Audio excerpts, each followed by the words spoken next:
For centuries, we assumed our inner thoughts were truly safe, but the emerging field of neuroprivacy challenges that ancient assumption. The final sanctuary of the mind is quietly becoming a readable archive. Neuroprivacy is the proposed legal and ethical framework designed to protect the privacy of your neural data from unauthorized access or manipulation. As we drift through these fascinating concepts, you might wish to subscribe to support more calming journeys into science.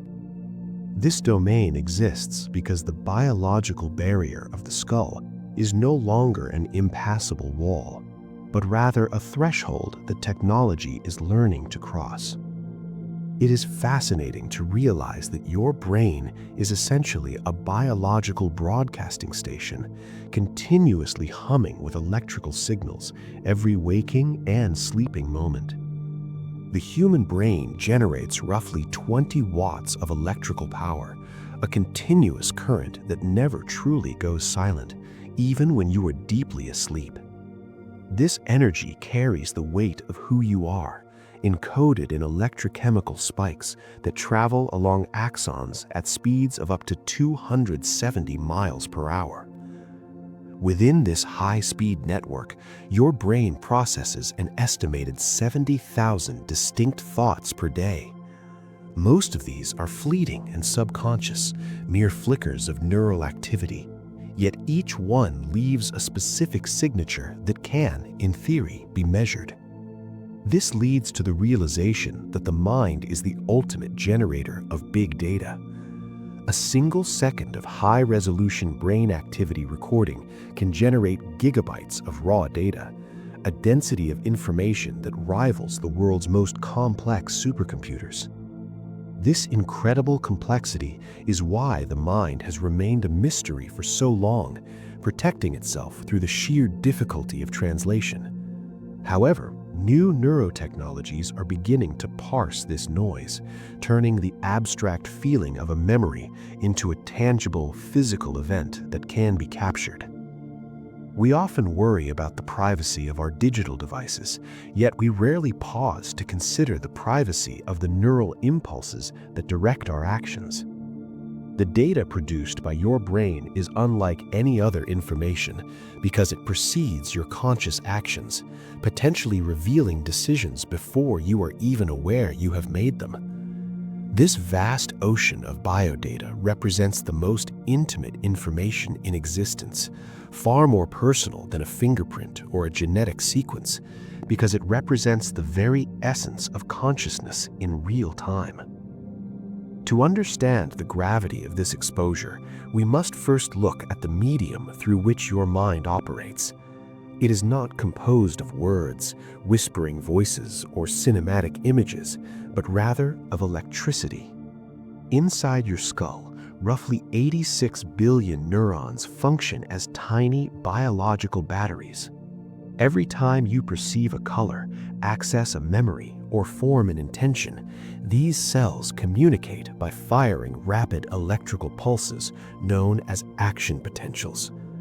This is the fundamental language of the nervous system, a continuous crackling storm of electrochemical activity where ions rush across cellular membranes to create voltage changes that travel at speeds of up to 270 miles per hour. However, distinguishing between the raw signal and the actual meaning is crucial for understanding the current state of neuroprivacy. The brain does not speak in human language, it speaks in spikes, oscillations, and synchrony. When a sensory reads your brainwaves, it is not listening to a narration of your secrets in English or any other spoken tongue. It is recording metadata, the timing, intensity, and location of electrical discharge. In the early days of neuroscience, this was like standing outside a factory and listening to the hum of the machinery. You knew the machines were running, and you could tell if they were working hard or idling, but you had no idea what product was being manufactured inside. But this layer of abstraction is becoming thinner every day because of a phenomenon called neural correlates.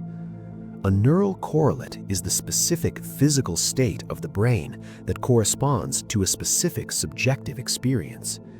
It turns out that the electrical signature for seeing a human face is distinct from the signature for seeing a building.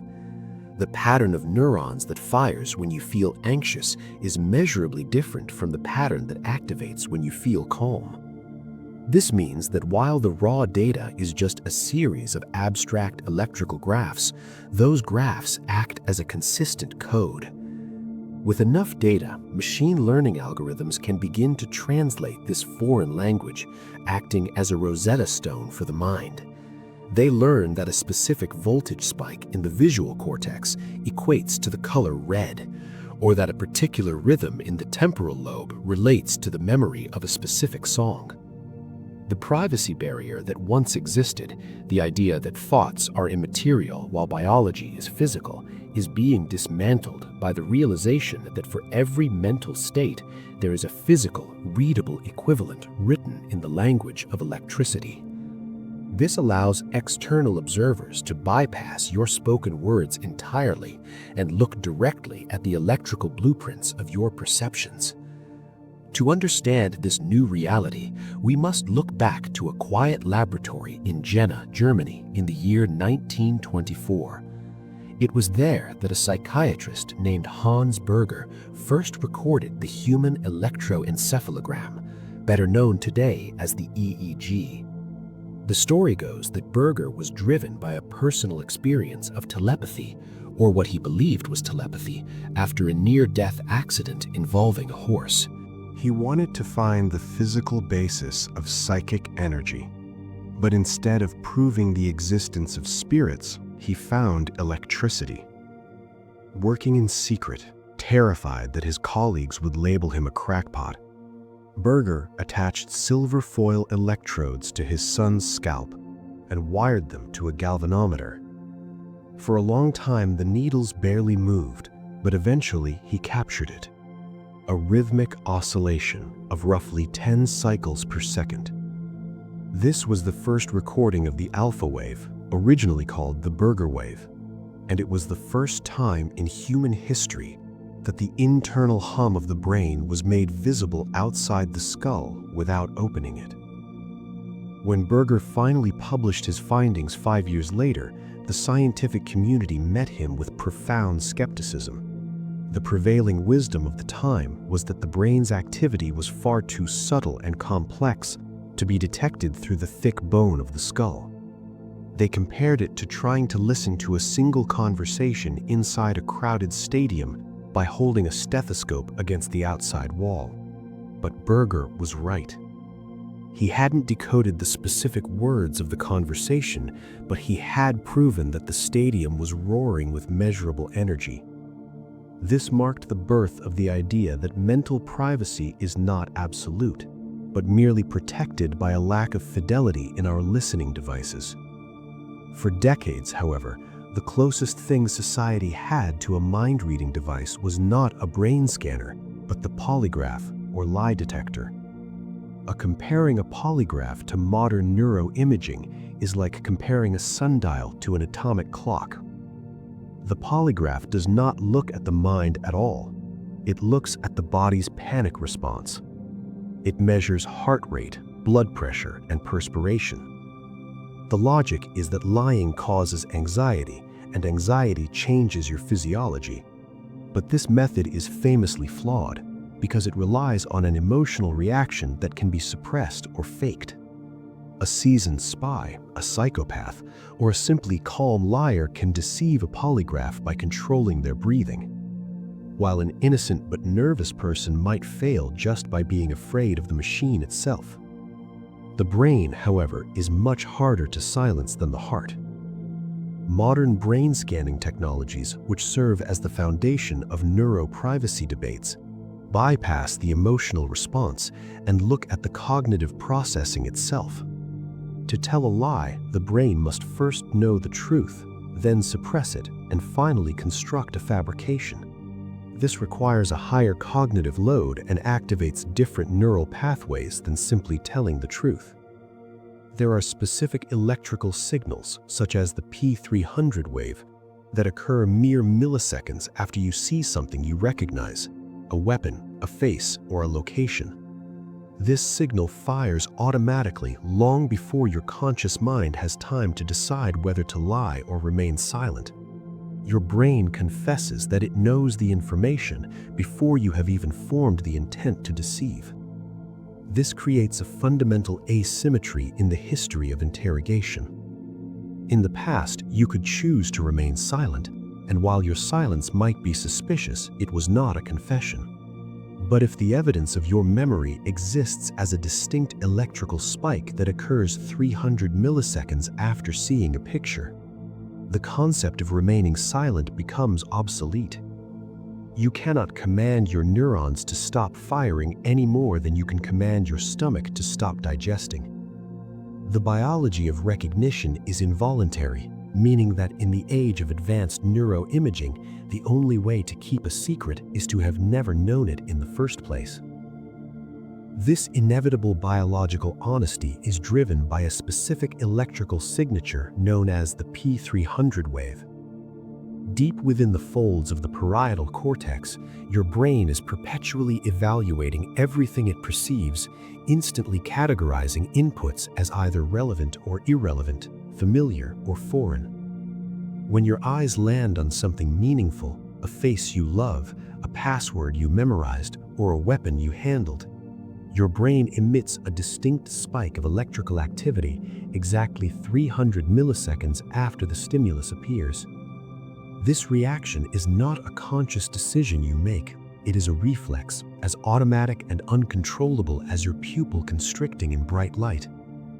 Neuroscientists refer to this spike as an aha moment of recognition that occurs long before your conscious mind has time to formulate a strategy or a lie. If you were trying to conceal your identity, you could train your facial muscles to remain impassive. You could practice slowing your breathing to fool a traditional polygraph, which only measures physiological stress markers like heart rate and sweating. But you cannot command your neurons to ignore what they already know. The P300 wave is the electrical echo of memory itself. It is the brain's internal signal that it has found a match in its database, and because it happens in less than a third of a second, it bypasses the mechanisms of denial entirely. This phenomenon gave rise to a technique known as brain fingerprinting, which fundamentally changes how we detect deception. Unlike a lie detector, which attempts to identify the anxiety associated with lying, brain fingerprinting looks for the presence of guilty knowledge stored in the neural networks. Consider a situation where a crime has been committed involving a specific object, perhaps a distinct red scarf.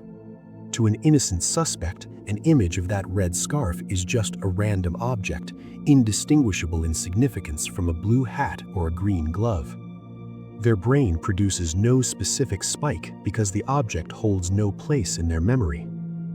But to the person who committed the act, that red scarf is a target stimulus. As soon as the image flashes on the screen, their brain recognizes the salient detail, triggering the P300 wave.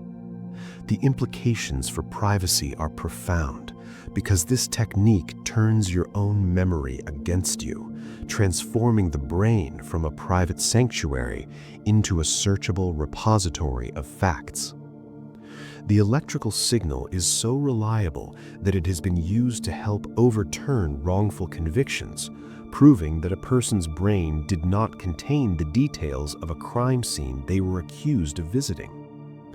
Conversely, it suggests that if you harbor a secret, you are carrying around physical evidence inside your skull, evidence that lights up under the right interrogation regardless of your silence.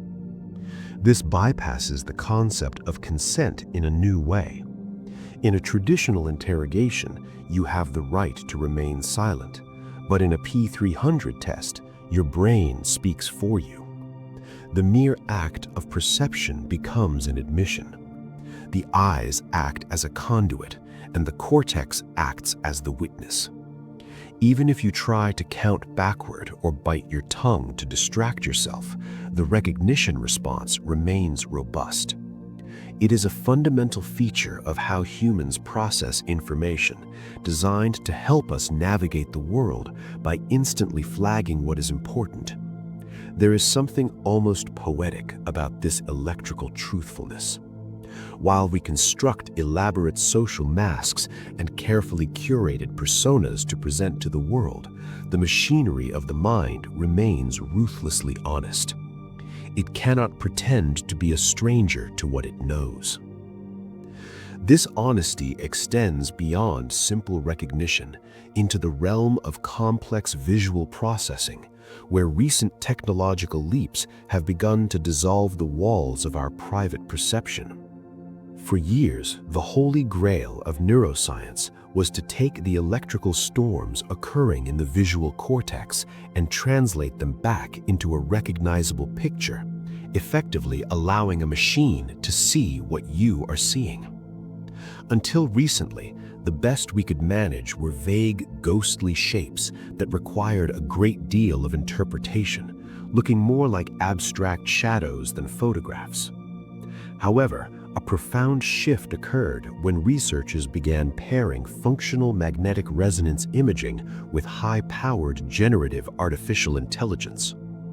In studies conducted at major research institutions, participants were shown tens of thousands of images while lying inside an MRI scanner. Training a computer to correlate specific blood flow patterns with specific visual inputs. The breakthrough came when this biological data was fed into the same kind of diffusion models used to create digital art. Instead of simply guessing what the person was looking at, the AI used the brain's neural activity as a rough sketch, which it then refined and polished into a high-resolution image. When the results were published, they were startlingly accurate. If a subject looked at a photograph of a clock tower with a cloudy sky, the software reconstructed a clock tower with the same architectural geometry and the same moody lighting. The system did not just understand the concept of a clock, it reconstructed the texture of the scene directly from the viewer's mind. This suggests that the brain stores visual information in a way that is far more accessible to digital interpretation than we previously believed. The machine was not merely reading a label in the mind, it was effectively projecting the mind's eye onto a monitor. The implications of this fidelity are startling when we move from passive viewing to active imagination. Early trials suggest that the same technology can arguably reconstruct images that a person is merely imagining. This leads us to the frontier of dream recording. For all of human history, the dreamscape has been the most private experience possible, vanishing the moment we wake up, leaving only fragmented memories that fade within minutes. We are now approaching a technological threshold where that ephemerality is no longer guaranteed. If the visual cortex lights up during REM sleep in patterns similar to waking life, a sufficiently advanced decoder could theoretically generate a movie of your dreams while you sleep. We might one day wake up to a video file containing the vivid, nonsensical, and deeply personal narratives playing out in our subconscious. It forces us to ask whether the inability to record our dreams was a limitation of biology or a protective feature of the human mind that we are about to dismantle. This potential exposure of the subconscious brings us to the crucial question of how such data is legally defined. Legal definitions often struggle to keep pace with biological reality, specifically regarding the physical nature of what we consider to be our private inner voice. We tend to view our internal monologue as a ghostly, abstract phenomenon that exists nowhere but in the ether of our consciousness. Yet physiological science reveals that this voice is far more grounded in the body than we perceive.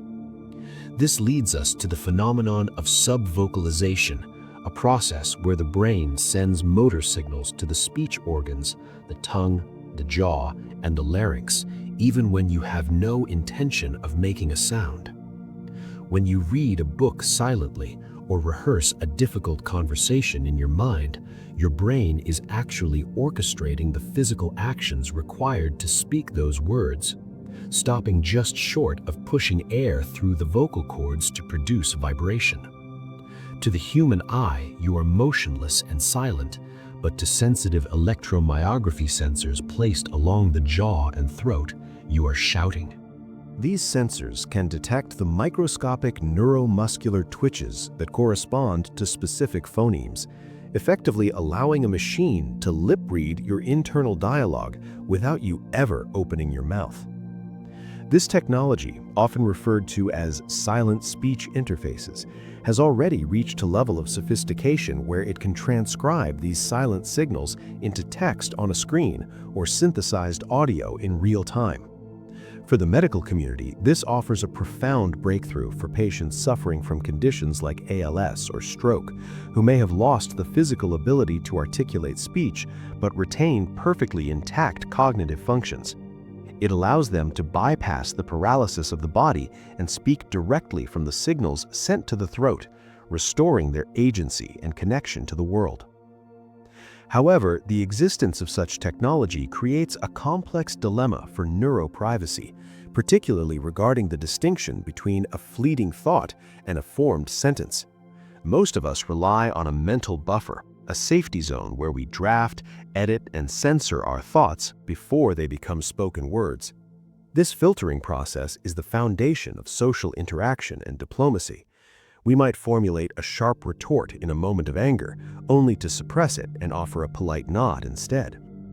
The danger arises when surveillance technology becomes capable of intercepting that retort at the muscular level before you have executed the command to suppress it. We are moving toward a reality where the difference between thinking and intending to speak becomes blurred by the sensitivity of the sensors. If a device is calibrated to pick up the neuromuscular preparation for speech, it may capture the impulsive words you ultimately decided not to say, dismantling the crucial barrier between your private deliberation and your public persona.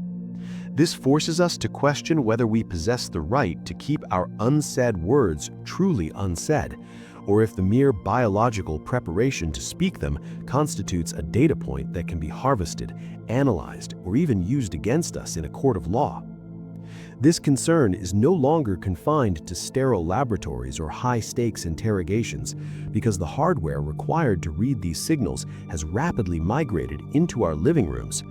We are currently witnessing the rise of consumer neurotechnology, a rapidly growing sector where brain-computer interfaces are marketed and sold not as medical equipment, but as lifestyle accessories. You can now easily purchase sleek, comfortable headbands designed to help you meditate, improve your focus, or even control video games using only your mind. Unlike the intimidating, wire-heavy caps of the past that required conductive gel and professional assistance to install, these consumer-grade devices utilize dry electrodes that rest gently against the forehead or behind the ears, making the collection of neural data as effortless as putting on a pair of headphones. While the convenience of this technology opens up fascinating possibilities for self-improvement, the legal classification of the data it collects creates a profound and often overlooked paradox. When a doctor records your brainwaves in a hospital to diagnose a condition like epilepsy, that information is protected by strict medical privacy laws, shielded by heavy regulations such as HIPAA in the United States. However, when you voluntarily strap a similar sensor to your head to track your relaxation levels during a yoga session, that neural activity is often treated legally as standard consumer data. It falls into the same regulatory bucket as your fitness tracker's step count, your browser search history, or your shopping preferences. This means that for many of these devices, the terms of service, those long, dense documents we rarely read in full, grant the manufacturer the right to store, analyze, and in some cases share the raw electrical blueprints of your mental state. Most users essentially trade their neural privacy for the utility of the app, often without realizing that the data lacks the protections of a medical file.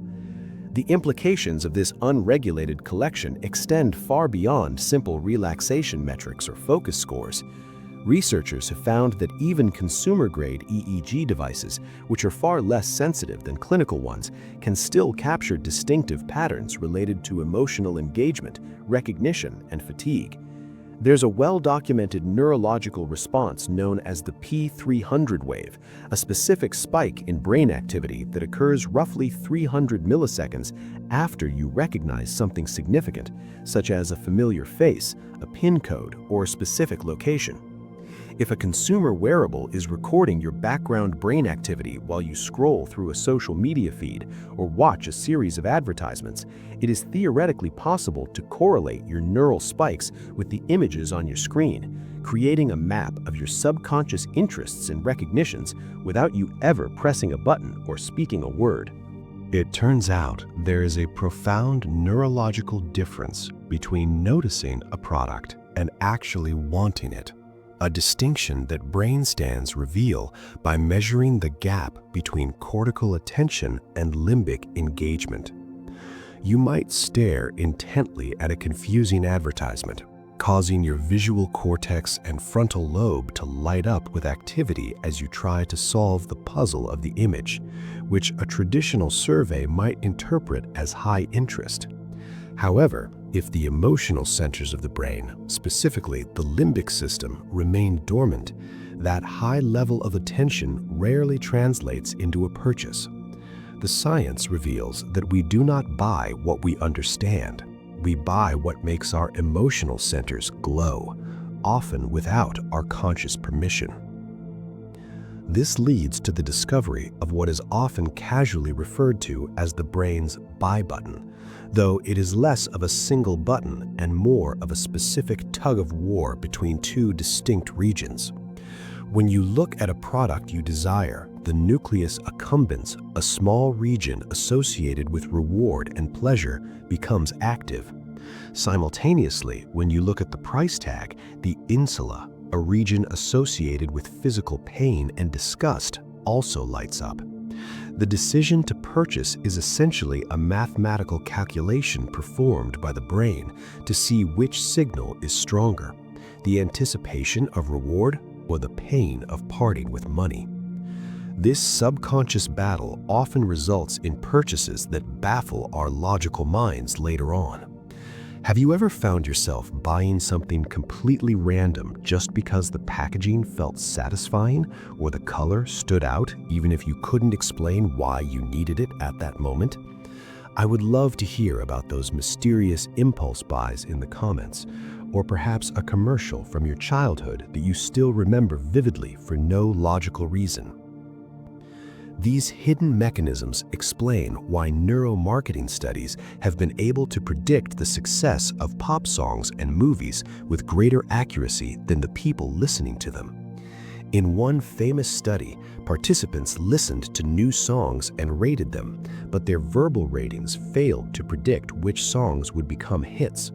However, the activity in their reward centers predicted the market success of those songs almost perfectly. The brain knew the song was catchy before the listener could admit it. This suggests that our neural data holds a truth about market trends that our spoken words simply cannot access, creating a reality where privacy is not just about hiding your name or address, but about shielding the raw, pre-conscious reactions that define who you are and what you desire. This capability to read the unspoken makes the workplace the next great frontier for neural monitoring, a shift often described as workplace surveillance 2.0. Initially, the justification for this technology is rooted in undeniable public safety concerns rather than productivity, creating a beachhead for acceptance in high-stakes industries. For example, on certain high-speed rail lines in China, train drivers are required to wear sensor-embedded hats that continuously scan for signs of fatigue or emotional distress. By monitoring the specific electrical patterns associated with microsleeps, the system can trigger an alarm the moment a driver's focus begins to dangerously wane. Similarly, in the mining and trucking sectors, companies have deployed smart caps that analyze brainwaves to assign a real-time fatigue score to heavy equipment operators. This creates a feedback loop where a driver might receive a haptic vibration or an audible warning if their alertness drops below a safety threshold, a mechanism that technically saves lives by preventing accidents before they physically happen. However, the technology rarely remains confined to life or death scenarios for long. The focus has quietly expanded to the corporate office, where the metric of success changes from safety to a new standard known as neuroproductivity. In this emerging environment, managers are gaining the ability to access dashboards that display the aggregate attention levels of their teams in real time.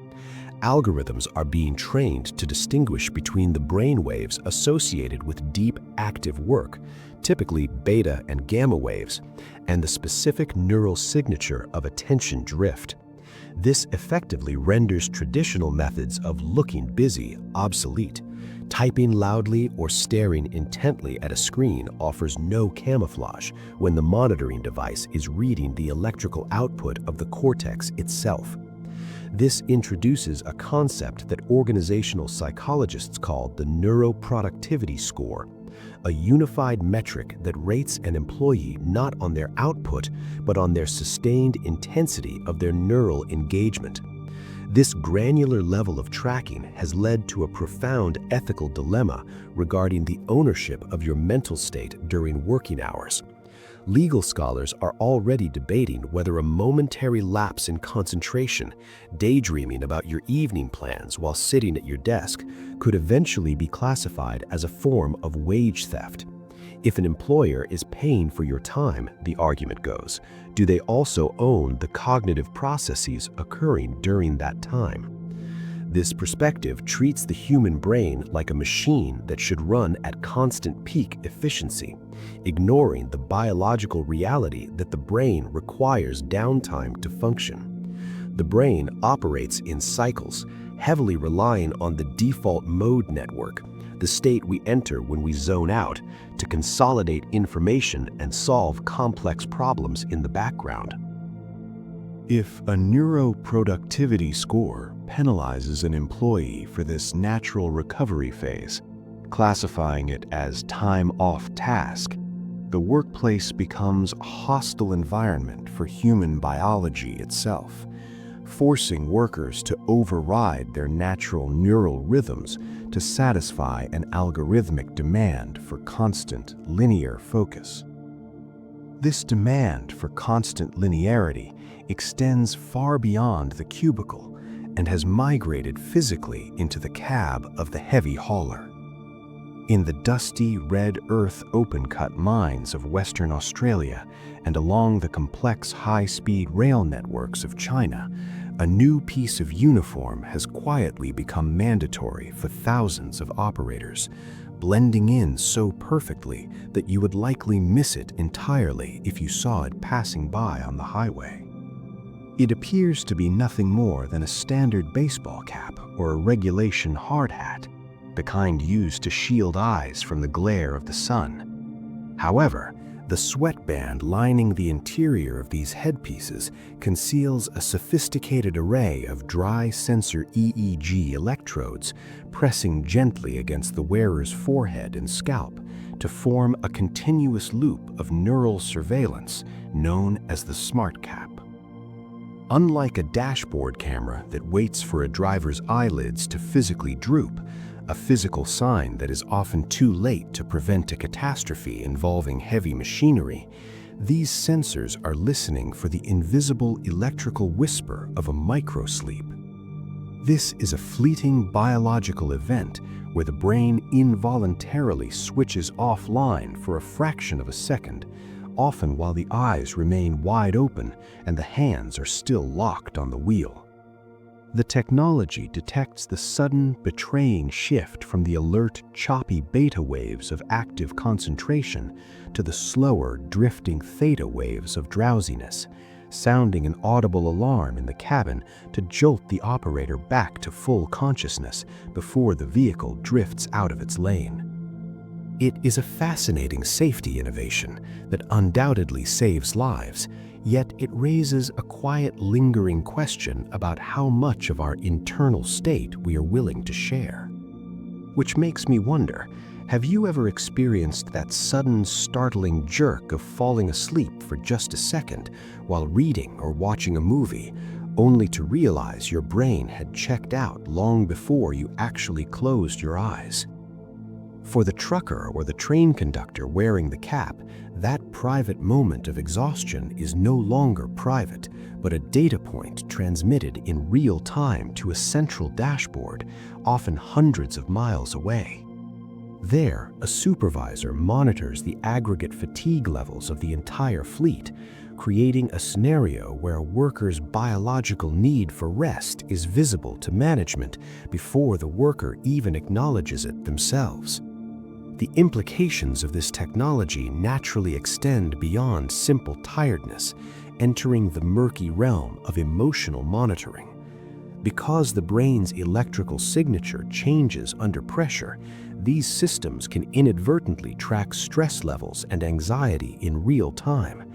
If a driver becomes frustrated by a gridlock or anxious about a delivery window, the jagged spike in their neural activity is logged, categorized, and potentially used to evaluate their stability.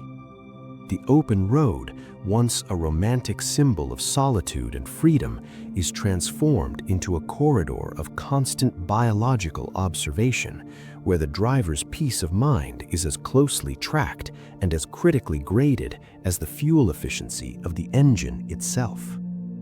This drive for efficiency has exited the highway and entered the schoolhouse, bringing the same rigorous demands for optimization into the developmental years of childhood. In recent pilot programs across schools in China and limited trials in the United States, classrooms have become the testing grounds for wearable brain-computer interfaces designed to monitor student engagement in real time. These devices often take the form of lightweight headbands equipped with electroencephalography or EEG sensors, which sit against the forehead to detect electrical activity in the brain. Unlike the heavy medical equipment of the past, these consumer-grade peripherals are sleek and unobtrusive, yet they fundamentally alter the dynamic between teacher and student by turning attention into a quantifiable metric. In these digitally monitored environments, a teacher no longer relies solely on intuition or eye contact to gauge if a lesson is landing. Instead, they can glance at a dashboard on a tablet that aggregates the neural signals of every child in the room, presenting a real-time heat map of the class's concentration levels.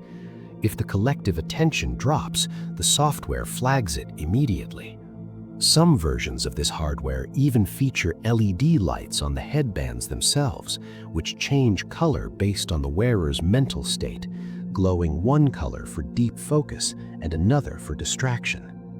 This externalizes the most private internal processes of a child, making the act of thinking visible to peers and authority figures alike, and effectively gamifying the biological act of concentration. The data gathered goes beyond simple engagement.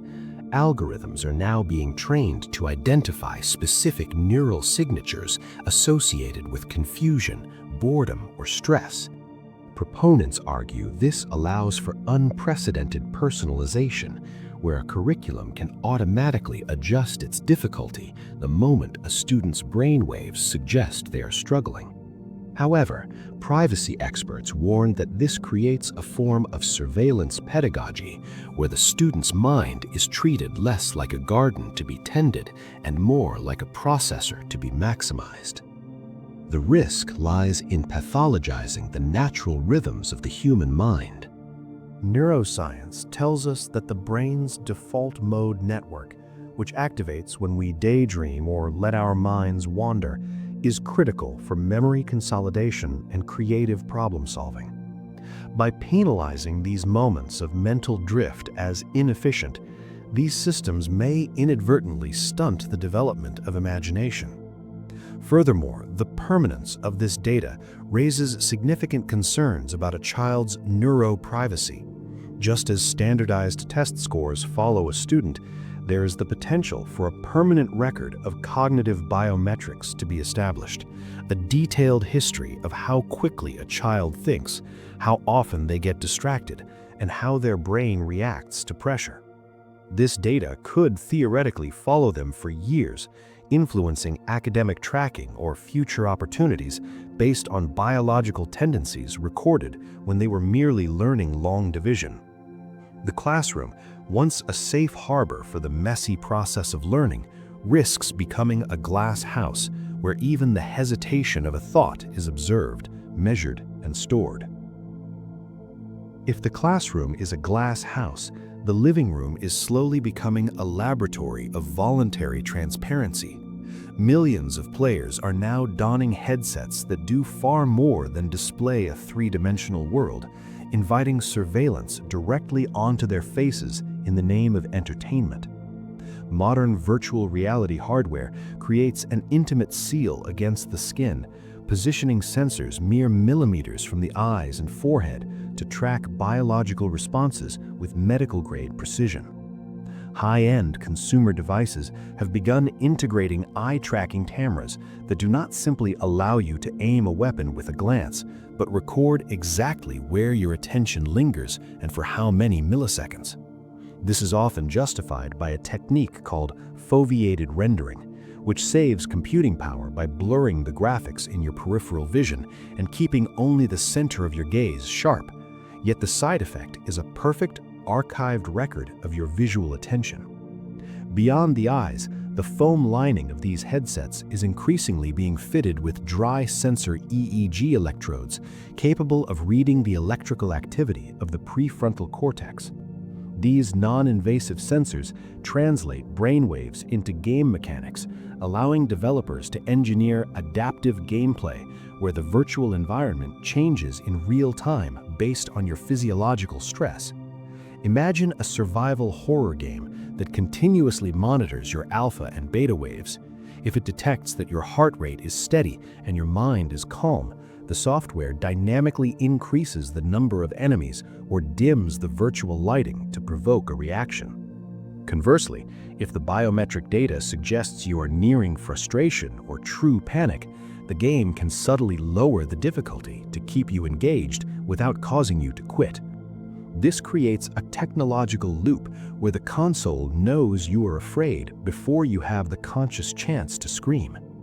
The implications of this passive data collection extend far beyond achieving a high score or beating a level. While you play, the system can potentially identify a P300 response, a specific spike in brain activity that occurs approximately 300 milliseconds after the brain recognizes a significant object. In a forensic setting, this signal is used to determine if a suspect recognizes a crime scene, but in a gaming context, it could theoretically reveal your familiarity with specific brands, political symbols, or real-world locations without you ever speaking a word. For game developers and data brokers, this stream of information maps your emotional resilience, your impulse control, and your subconscious triggers with startling accuracy. It transforms leisure time into a continuous focus group where your body provides honest answers that your conscious mind might choose to withhold. Companies can analyze this neural feedback to maximize time on device, tweaking reward schedules to perfectly match your brain's unique dopamine cravings. The data is generated in moments of heightened vulnerability when the user is suspended in a state of disbelief and emotional openness, effectively turning the player's nervous system into the ultimate controller. Yet, this external manipulation pales in comparison to the technologies that are now being placed directly inside the biological housing of the mind. While gaming metrics read the surface, Deep brain stimulation, or DBS, represents the first widespread success in writing directly to the brain's deep structures. This technology involves threading hair-thin electrodes deep into the gray matter, connecting them to a battery pack usually implanted under the skin of the chest, functioning much like a pacemaker for the heart. For patients suffering from Parkinson's disease, this intervention is nothing short of a modern miracle, capable of silencing debilitating tremors the instant the electric current is switched on, restoring motor control that was thought to be lost forever. However, the technology has rapidly evolved from a simple constant signal into what is known as a closed-loop system. Unlike earlier generations of implants that fired electricity blindly and continuously, these newer smart devices, often used for treating epilepsy, act as intelligent sentinels that listen before they speak. They continuously monitor the brain's electrical activity, waiting to detect the specific neural signature of an oncoming seizure, and only then do they fire a counterpulse to disrupt the pattern before the patient even realizes an event has begun. This creates a scenario where an artificial algorithm is making split-second decisions to alter brain function without the conscious awareness of the host.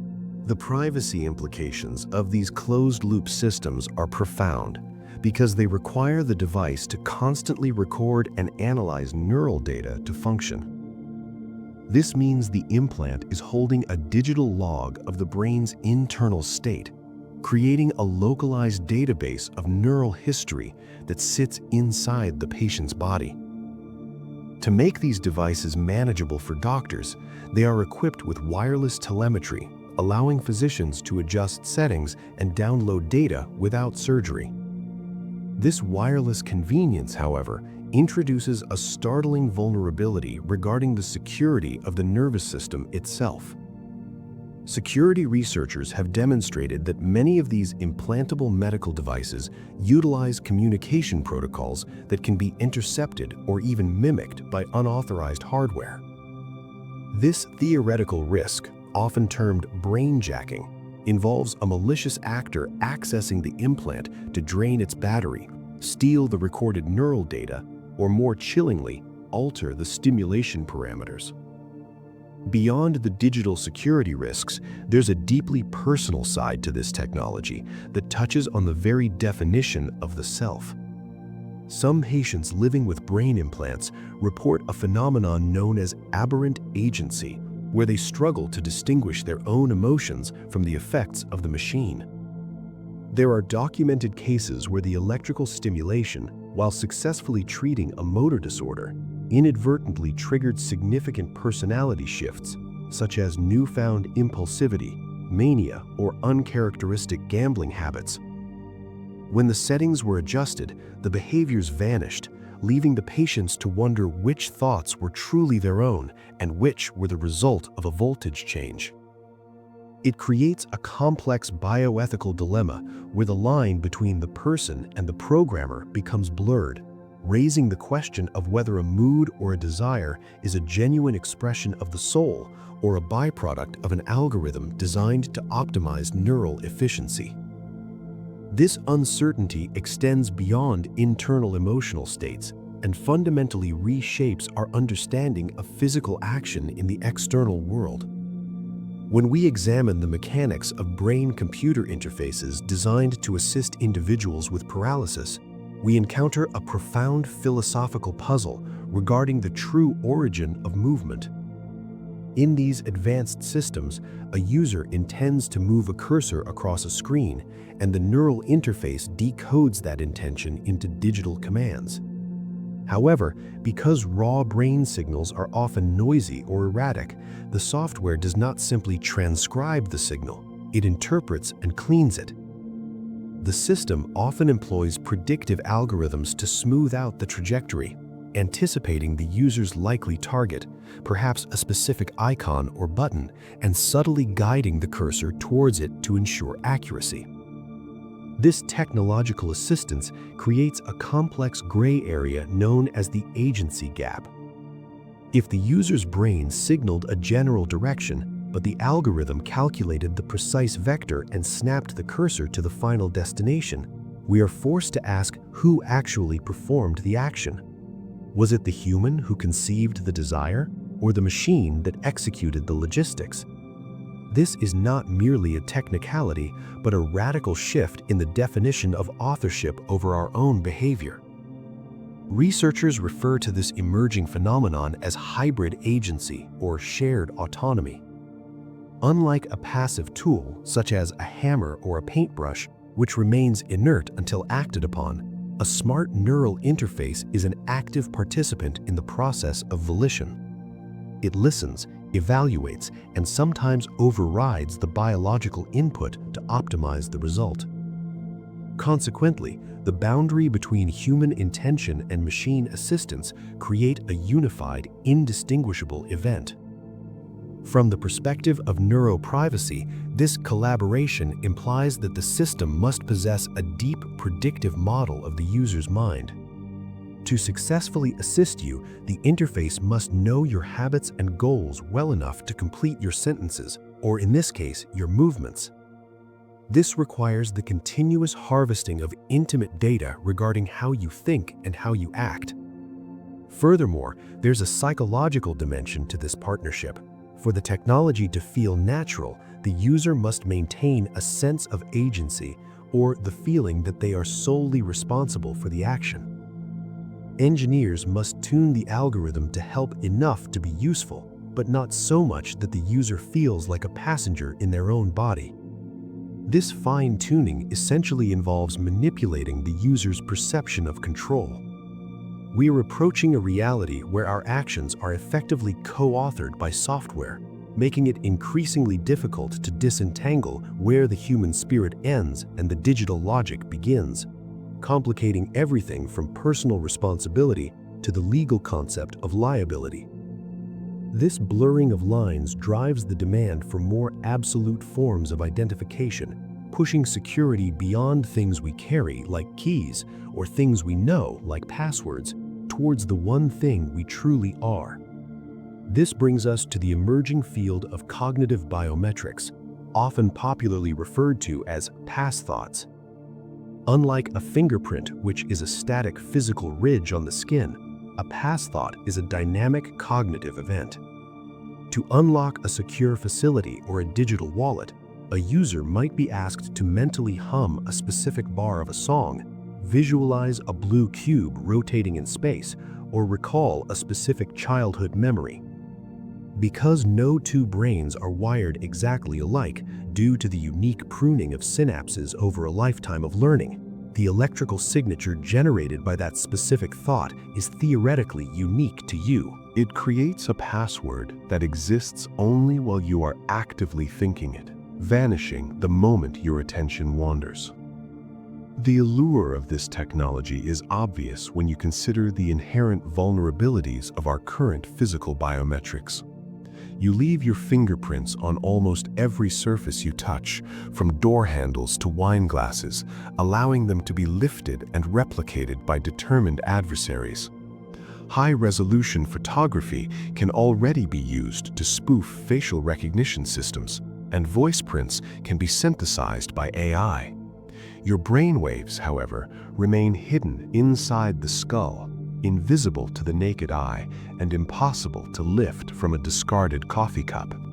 It promises a future where your secrets are locked behind the physiological barrier of your own mind, accessible only by you. Yet this security introduces a terrifying permanence that privacy advocates call the revocability problem. Standard passwords are resilient specifically because they are disposable. If a database is breached and your login is stolen, you simply invent a new one. But you cannot reset your neural patterns. If a hacker manages to capture and replicate the neural signature you use for authentication, perhaps by intercepting the data from a compromised headset, that biometric marker is compromised forever. You cannot update your neural architecture like a software patch, nor can you grow a new brain to replace the hacked one. This means a single breach of raw neural data could theoretically exclude you from your own digital identity for life. The complexity of deciphering these signals often relies on specific waveforms that neurologists have cataloged over decades, one of the most famous being the N400. Discovered in 1980 by researchers Marta Kutas and Stephen Hilliard, the N400 is a specific event-related potential that spikes negatively approximately 400 milliseconds after the brain detects something that makes no semantic sense. It is the neurological equivalent of a double take.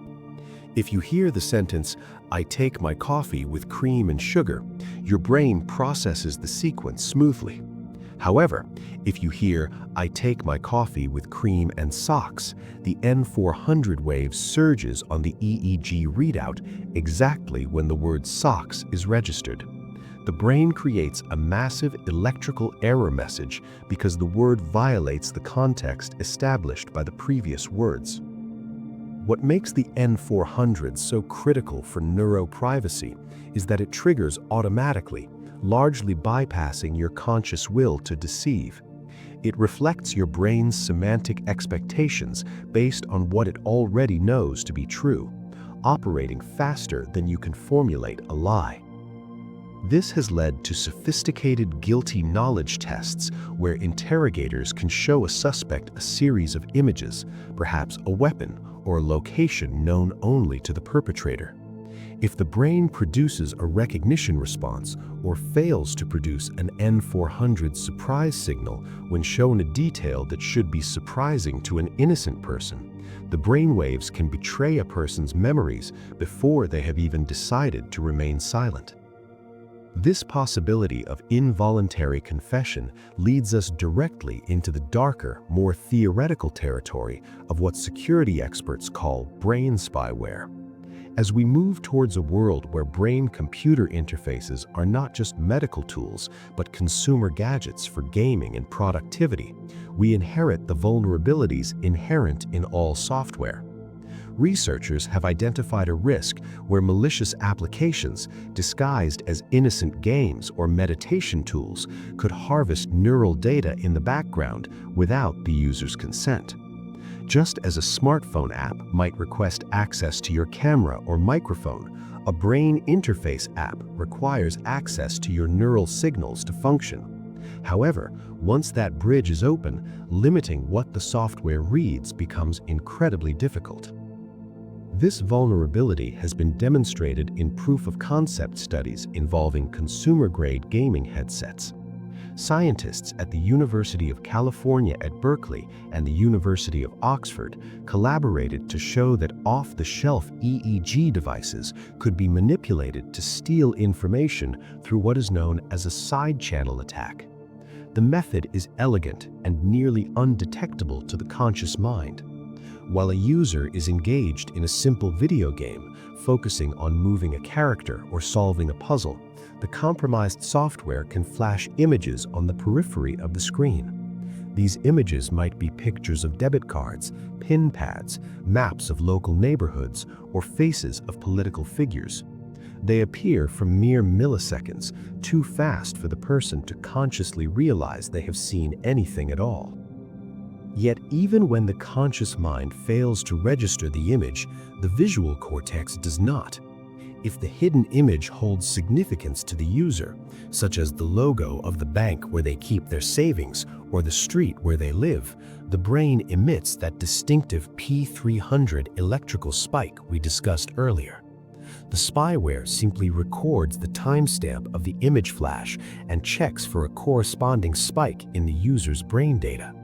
By correlating the two, the software can determine with statistical significance which bank you use, where you live, or even your date of birth, all while you believe you are simply playing a game to relax. Beyond the theft of private data, there is the theoretical risk of malicious input, where a compromised interface actively interferes with neural function. Many modern BCIs operate on a neurofeedback loop, where the device plays a sound or changes a visual environment to reward the brain for achieving a calm or focused state. If a hacker were to invert this feedback loop, playing rewarding sounds when the brain is anxious or stressed, They could theoretically induce emotional distress or break a user's concentration. This manipulation of the feedback mechanism is a digital form of gaslighting, altering the user's mental state by corrupting the mirror they are using to view it. To combat these futuristic vulnerabilities, engineers are currently developing what they call neural firewalls, or BCI anonymizers. The goal of a neural firewall is to act as a gatekeeper between the brain and the computer, filtering the signal before it leaves the skull. Unlike a traditional firewall that blocks specific web ports, a neural firewall must be smart enough to decompose the electrical signal itself. It essentially subtracts the private data from the public command. For example, if you were using a brain interface to move a cursor on a screen, the firewall would allow the motor signal for "move left" to pass through to the computer, while simultaneously blocking the underlying signals that reveal you're currently feeling tired, depressed, or that you recognize a face on the screen. This technology aims to strip the neural data of its biometric signature, ensuring that the machine receives only the command it needs to execute a task and nothing more. However, preventing the machine from learning too much is difficult because the brain often reveals secrets before the conscious mind even realizes they have been compromised. This brings us to the unsettling reality of subliminal data extraction, a technique that turns your own neural reflexes into a betrayal of privacy. At the center of this vulnerability is a specific brain signal known as the P300 wave, a spike in electrical activity that occurs roughly 300 milliseconds after your brain recognizes something significant, familiar, or surprising. It is the neurological equivalent of an involuntary gasp of recognition, and unlike a verbal confession, it cannot be silenced by willpower. Security researchers have demonstrated that this reflex can be weaponized to extract sensitive information, such as personal identification numbers, home addresses, or banking details, without the user ever knowing they are being interrogated. The process relies on the gap between human visual perception and the speed of neural processing. In these experiments, researchers display a rapid stream of images on a screen, flashing them so quickly that they remain below the threshold of conscious awareness. You might believe you are looking at a static landscape or a simple loading screen, but hidden between the frames are brief flashes of numbers, faces, or maps.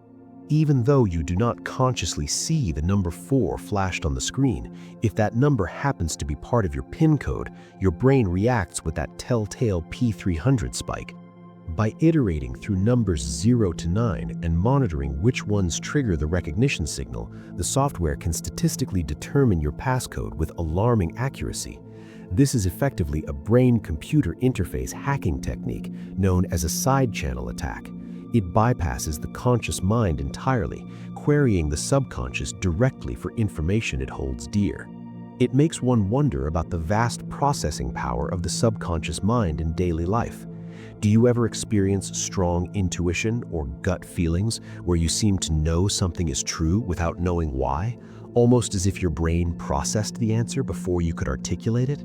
I would love to hear if you trust those instincts, as they are likely the result of these same rapid-fire neural recognition systems operating just below the surface. To make matters more complex, this extraction does not require a sterile laboratory setting to function. It can be embedded into the noise of entertainment. Computer scientists have successfully tested this concept within the immersive environment of a video game. While the player focuses on navigating a virtual world or defeating an enemy, the background textures or peripheral environments flash the interrogative stimuli. This application turns a leisure activity into a digitized version of the guilty knowledge test, often used in criminal investigations. If a specific face, a picture of a crime scene, or a classified document triggers a neural spike while the subject plays the game, the system logs that recognition. It creates a paradox where the only way to keep a secret is to not recognize it, a feat that is biologically impossible for the human brain to perform on command.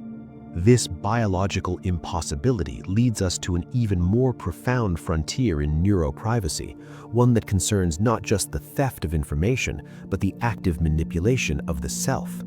While reading the mind is invasive, the technology now exists to potentially rewrite it, turning the brain from a read-only archive into a read-write hard drive. This is not speculative fiction. In controlled laboratory settings, researchers have already demonstrated the ability to soften, alter, or even erase specific traumatic memories in mice using a technique called optogenetics. By identifying the specific constellation of neurons that fire during a memory of fear, physically locating the memory trace, or engram, scientists can tag those cells with light-sensitive proteins. Later, by shining a laser into the brain tissue, they can artificially activate that memory.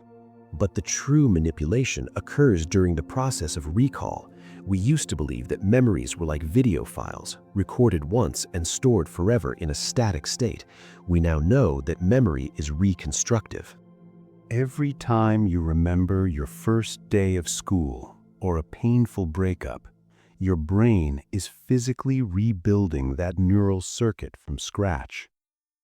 During this rebuilding phase, known as reconsolidation, the memory becomes unstable and malleable, chemically fragile for a short window of time before it is saved again. If a neural interface or a chemical agent intervenes during this critical window of instability, the emotional intensity of the memory can be dampened or severed entirely. In experiments, mice that had learned to fear a specific sound had that fear effectively deleted, not by erasing the memory of the sound itself, but by decoupling the emotional response from the factual recognition. This offers tremendous hope for treating severe PTSD in humans, yet it introduces a neuroprivacy nightmare where your past could theoretically be edited by an external observer. If a malicious actor gained access to a bidirectional brain-computer interface, they wouldn't need to torture a secret out of you. They could simply alter your perception of the truth until you genuinely believe a lie.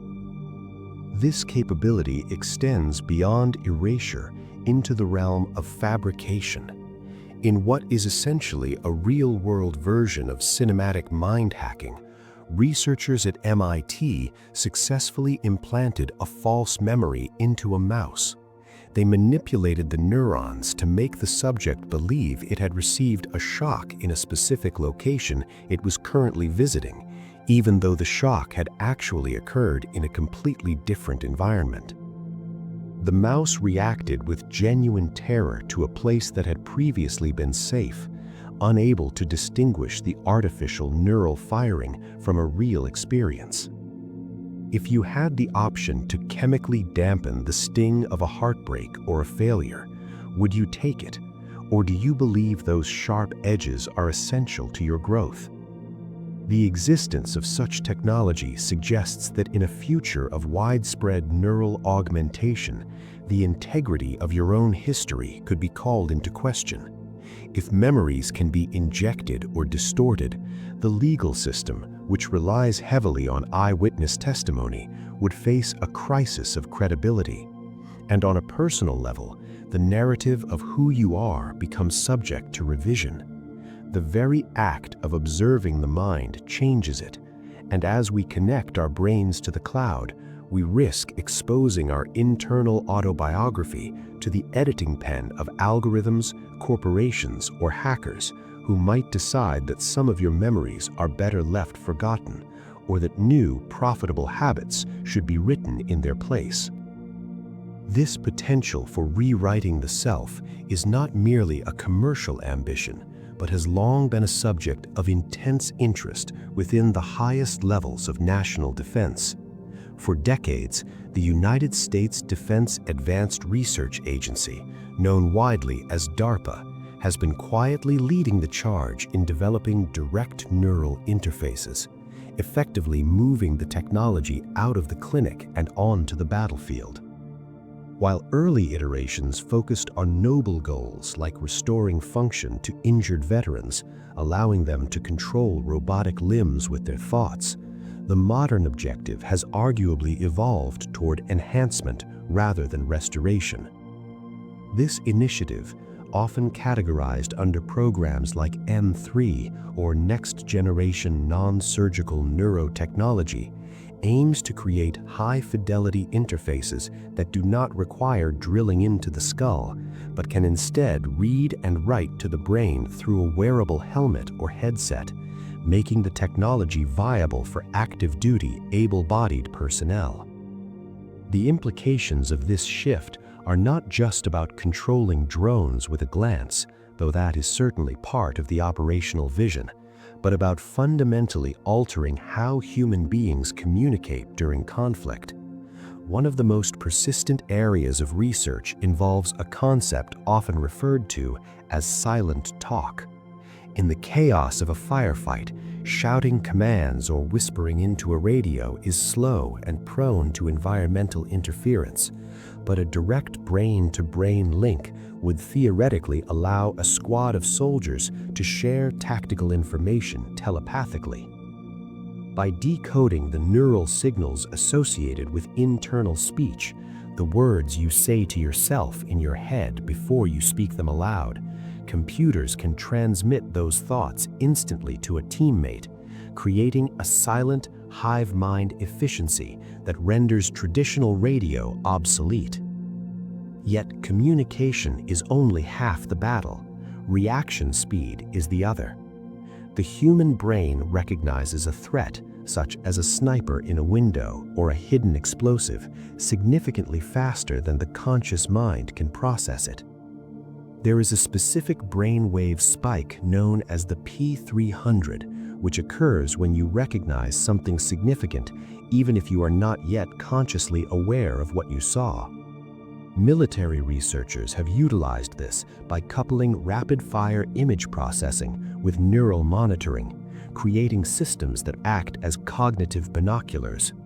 These systems feed visual data to a soldier and monitor their brain for these subconscious spikes, flagging targets before the soldier even realizes they have seen them, effectively turning the human visual cortex into a high-speed biological sensor for a machine, bypassing the slower mechanisms of human decision-making entirely.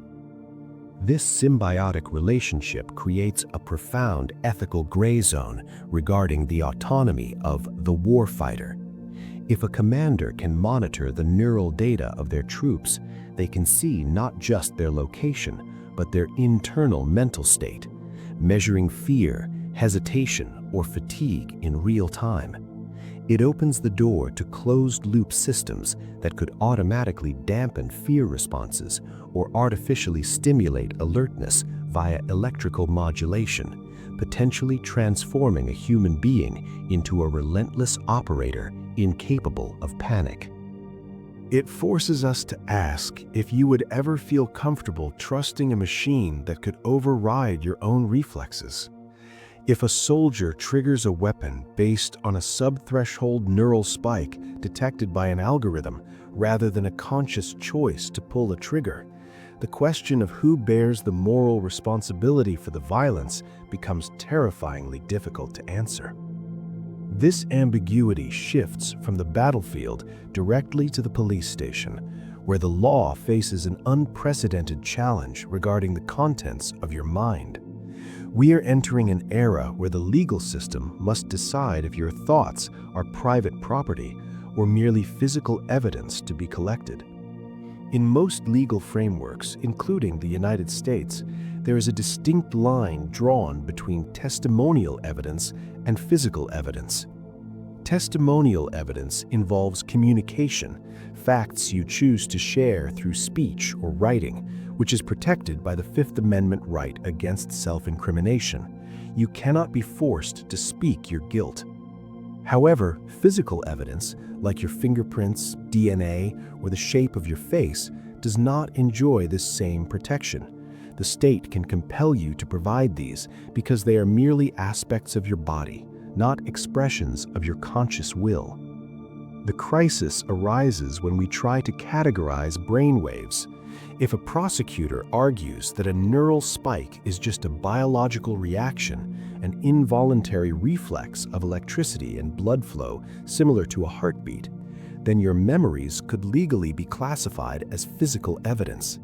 This implies that authorities could obtain a warrant to place you within a functional MRI or an EEG machine against your will, arguing that they are not forcing you to testify, but merely collecting data from your organs, much like a breathalyzer test or a blood draw.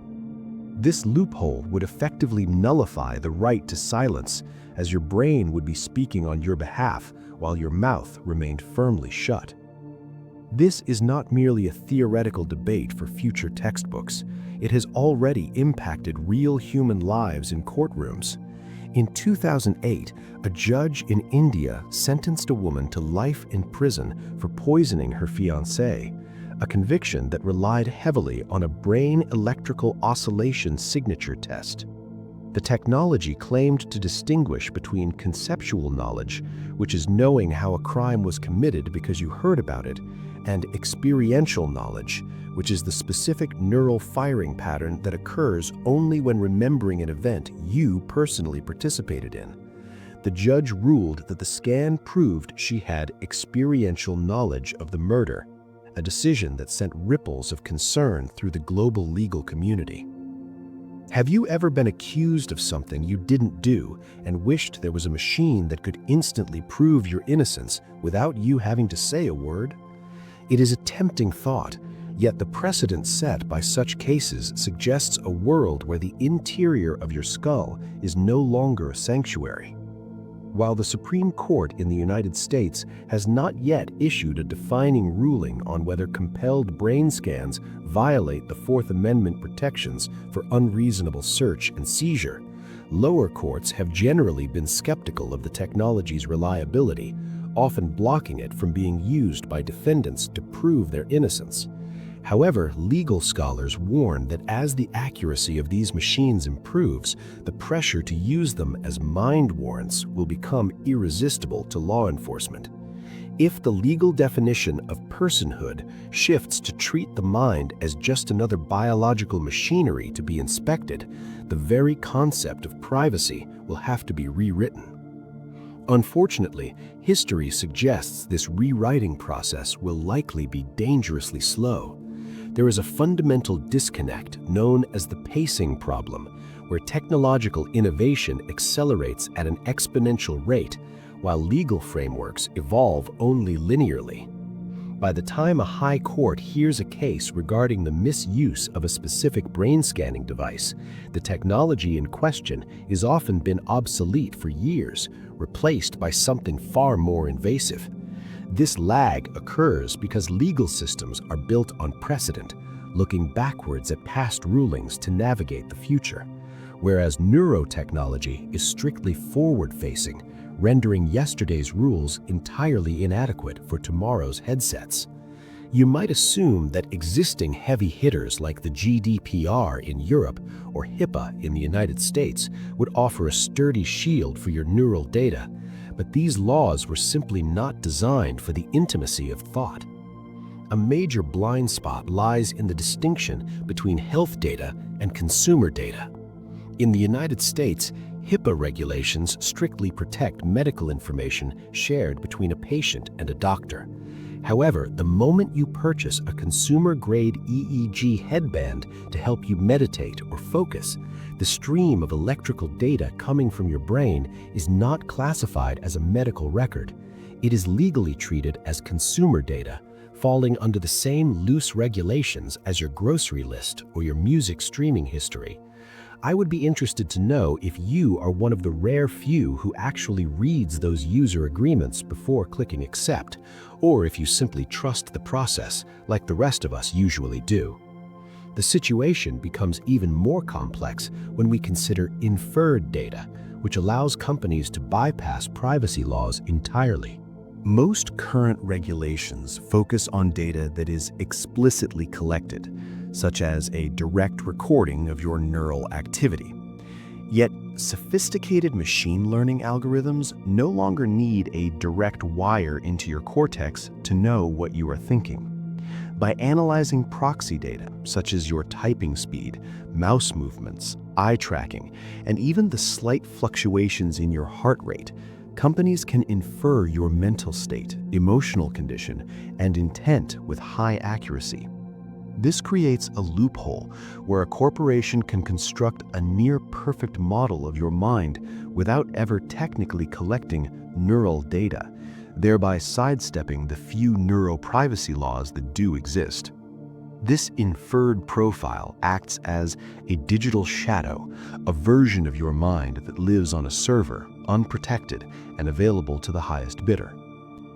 However, facing this impending reality where our inner lives could become open books, one nation decided not to wait for the crisis to arrive before acting. It is a surprising twist in the history of legal rights that the very first country to rewrite its constitution specifically to protect the human brain was not a tech superpower like the United States, nor a regulatory giant like the European Union. In a landmark move that caught the attention of legal scholars worldwide, the Republic of Chile became the global pioneer of neuroprivacy in 2021. The Chilean Senate unanimously approved a bill that amended Article 19 of their Magna Carta, explicitly adding the protection of brain activity and information to the list of fundamental human rights. This was not merely a symbolic gesture or a minor policy update. It was a profound declaration that mental integrity is as inviolable as physical liberty. The legislation effectively designated the human mind as a non-manipulatable space, creating a legal firewall against any technology that might attempt to alter a person's neural oscillations or extract their data without strict, uncoerced consent. What makes the Chilean approach so revolutionary is how it categorizes neural data compared to other forms of digital information. In most parts of the world, neural data is currently treated similarly to your browsing history or your location data, a digital commodity that can be traded, analyzed, or sold if you simply click a Terms of Service button. Chile flipped this concept entirely by proposing that neural data is not just information, but veritable human tissue. They applied the legal framework of organ donation to information derived from the brain. Just as it is illegal to sell your kidney or your heart because these are vital parts of your physical being, the Chilean law argues that you cannot commercially sell your neural rights, even if you wanted to. It removes the commercial incentive from the equation, preventing a future where companies might offer free services in exchange for the permanent rights to your thoughts or emotions. This constitutional shield addresses the specific threat of what legal experts call neuroalgorithms. These are the complex codes designed to interpret electrical signals in the cortex and translate them into commands, intentions, or even moods. The legislation demands that any neuroalgorithm interacting with the human brain must prioritize the preservation of personal identity above all else. It foresees a time when neurocomputer interfaces might be used to treat conditions like depression or Parkinson's disease, where external electrical pulses are sent into the brain to regulate chemistry or movement. The law ensures that these pulses must never override the individual's core sense of self, protecting the continuity of who they are from the influence of the software running in the background. The driving force behind this historic change was a unique collaboration between local legislators and the global scientific community, specifically the Neuro Rights Foundation, led by neurobiologist Rafael Yuste. Their argument, which successfully swayed the government, was that neurotechnology differs fundamentally from all previous tools humanity has invented. While a hammer extends your hand and a telescope extends your eye, a neurocomputer interface does not just extend your mind, it integrates with it. Therefore, the protections for it must be preemptive. By establishing these rights before the technology hits the mass market, Chile effectively set the first global standard, forcing tech companies to design their devices with these strict privacy constraints in mind if they wish to operate within Chilean borders, creating a ripple effect that is now influencing the United Nations. This global conversation owes much of its structure to a gathering known as the Morningside Group. Led by neuroscientist Raphael Yuste, this assembly of 25 experts from engineering, neuroscience, and ethics convened at Columbia University to draft what is essentially a constitution for the human mind. They realized that existing human rights laws, written in a time of typewriters and telegrams, were insufficient to protect the sanctity of neural firing. To address this, they codified 5 distinct neuro rights that they argue must be added to international law to protect our mental interior. The first, and perhaps most foundational of these, is the right to mental privacy. While we are accustomed to data privacy regarding our emails or financial records, mental privacy is far more intimate. It asserts that neural data, the electrical patterns that represent your memories, emotions, and subconscious reactions, cannot be deciphered, stored, or sold without explicit, rigorous consent. This right establishes that the activity of your neurons is not merely a byproduct of biology, but the ultimate sanctuary of the self, one that must remain opaque to corporations and governments unless you choose to open the door. Closely linked to privacy is the second proposed protection, the right to personal identity. This addresses a subtle but profound philosophical danger, the blurring of the line between the user and the device. As brain-computer interfaces become capable of altering mood or stimulating specific behaviors, there is a risk that technology could disrupt a person's continuity of self. If an algorithm adjusts your anxiety levels or impulses, are you still the same person you were yesterday? The right to personal identity is designed to protect individuals from external technologies that might alter their sense of self or personality without their full awareness, ensuring that you remain the author of your own character. The third right dives even deeper into the mechanics of the mind, the right to free will or personal agency. We already know that social media algorithms are designed to nudge our behavior, but neurotechnology has the potential to bypass our senses entirely and influence decision-making at the neural level. The Morningside Group argued that individuals must retain ultimate control over their own decision-making processes, free from manipulation by neuro-algorithms that might subtly steer a person's choices, effectively protecting the freedom of thought from becoming a freedom of illusion. Moving from the individual to the societal level, the fourth proposal is the right to fair access to mental augmentation. This is a preemptive safeguard against a new form of inequality.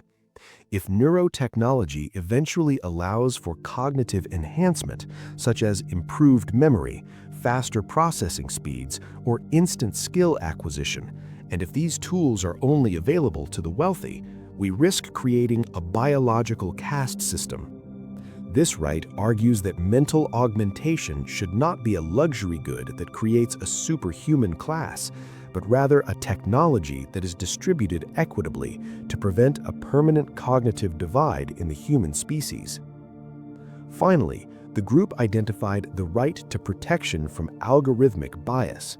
Just as current artificial intelligence can inherit the racial or gender biases of its creators or training data, neuroalgorithms could theoretically embed these prejudices directly into the brain's processing loops.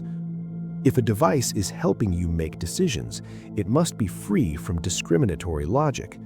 This right demands that any algorithm designed to interface with the human brain must be rigorously vetted to ensure it does not privilege one group over another or skew the user's perception of reality based on flawed data sets. Beyond the passive reading of data, however, lies the active potential of modification, which forces us to distinguish between mental privacy and the separate but equally vital right to mental integrity.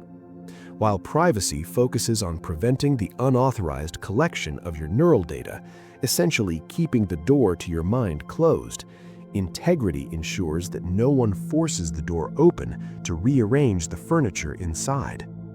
It is entirely possible to have a system that is perfectly private, leaking no information to the outside world, yet fails to protect your integrity because it allows external signals to alter your internal state. This is the difference between someone spying on your conversation and someone actively putting words in your mouth. The urgency of this distinction stems from the emerging capability of bidirectional interfaces, which do not just read signals from the brain, but can also write signals back into it.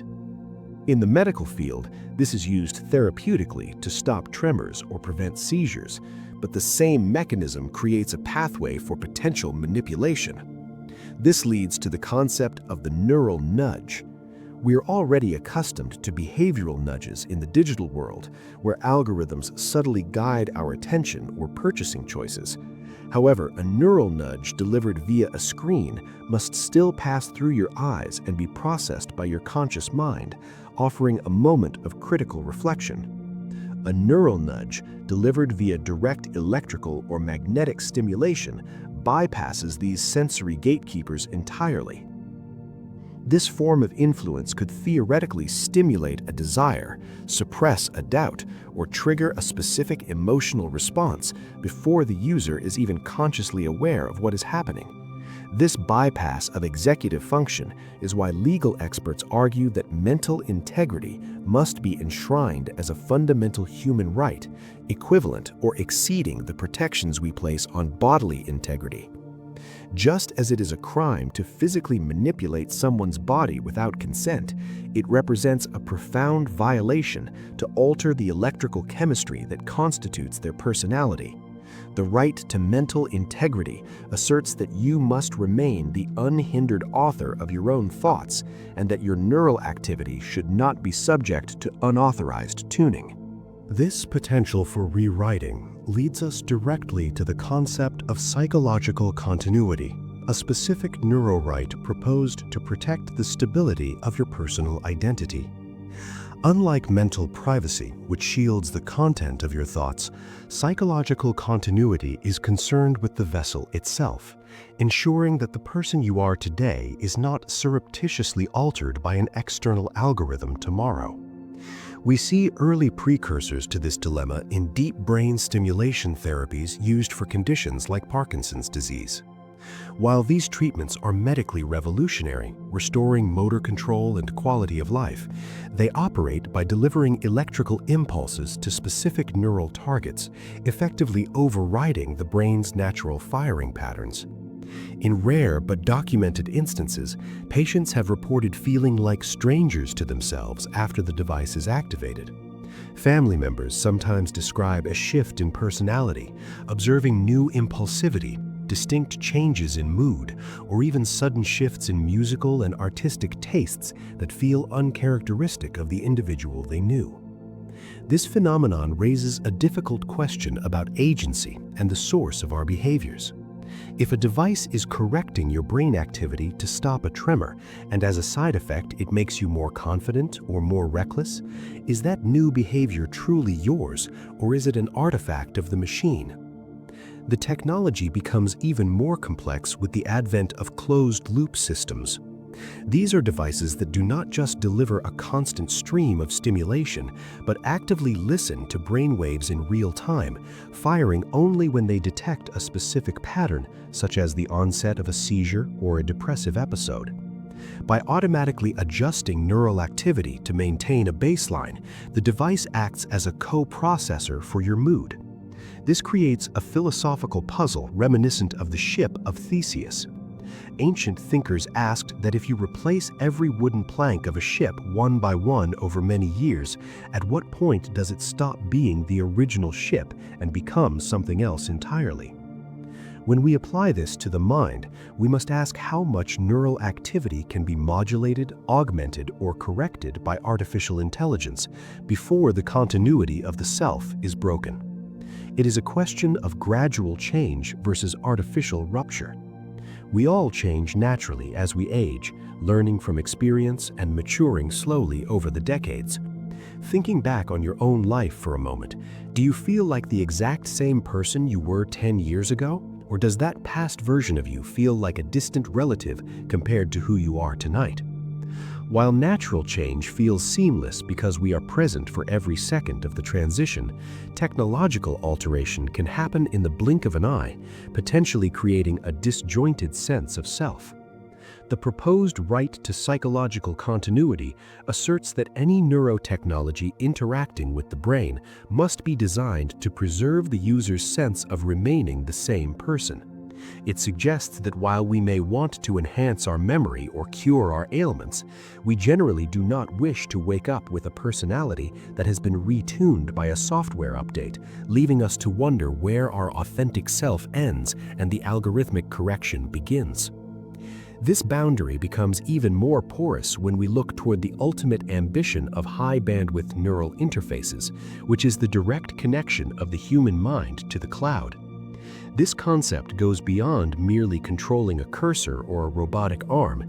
It envisions a future where the biological brain merges seamlessly with a synthetic neocortex hosted on digital servers.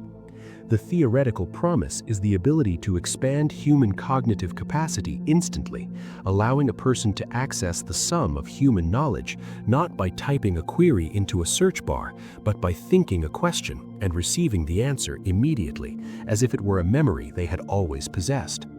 In this scenario, the distinction between what you know and what the internet knows evaporates, creating a hybrid intelligence that is vastly more powerful than the biological mind alone.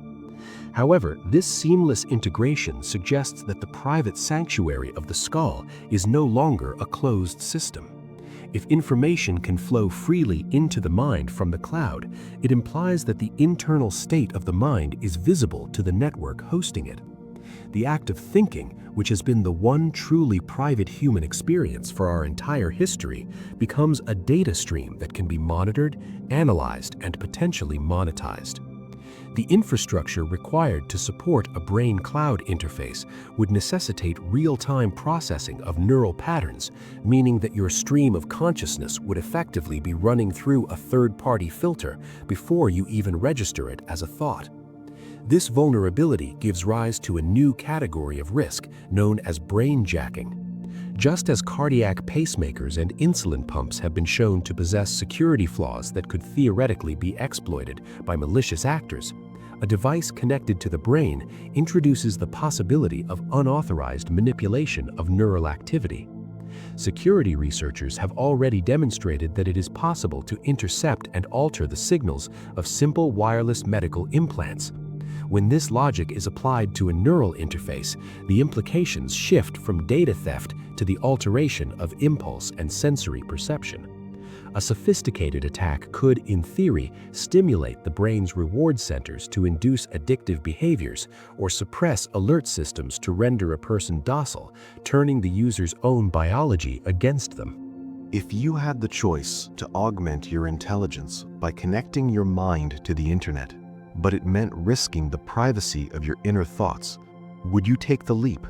Or do you prefer the safety of an offline mind? To make these connections possible without drilling into the skull, engineers are looking toward the microscopic world of neural dust and nano devices. The concept of neural dust involves sprinkling thousands of independent microscopic sensors throughout the cortex, each no larger than a grain of sand. These tiny motes would act as a distributed network powered by ultrasound vibrations rather than batteries, listening to neural firings and broadcasting the data out to a receiver. This moves the technology away from heavy, invasive chips and toward a future where the interface is fluid, drifting through the tissue of the brain like pollen, almost impossible to detect and even harder to remove.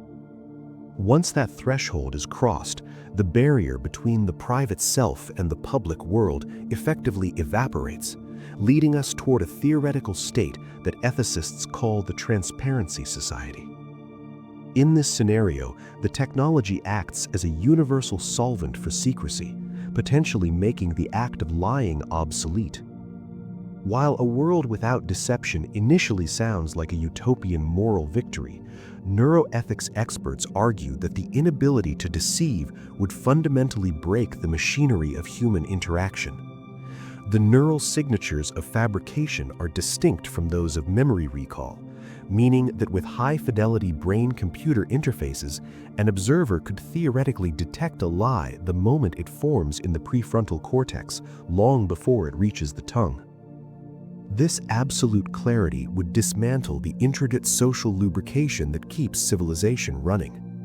Anthropological data suggests that the capacity for deception and the ability to withhold the truth co-evolved with human intelligence, serving as a necessary buffer that allows complex social groups to coexist without constant conflict.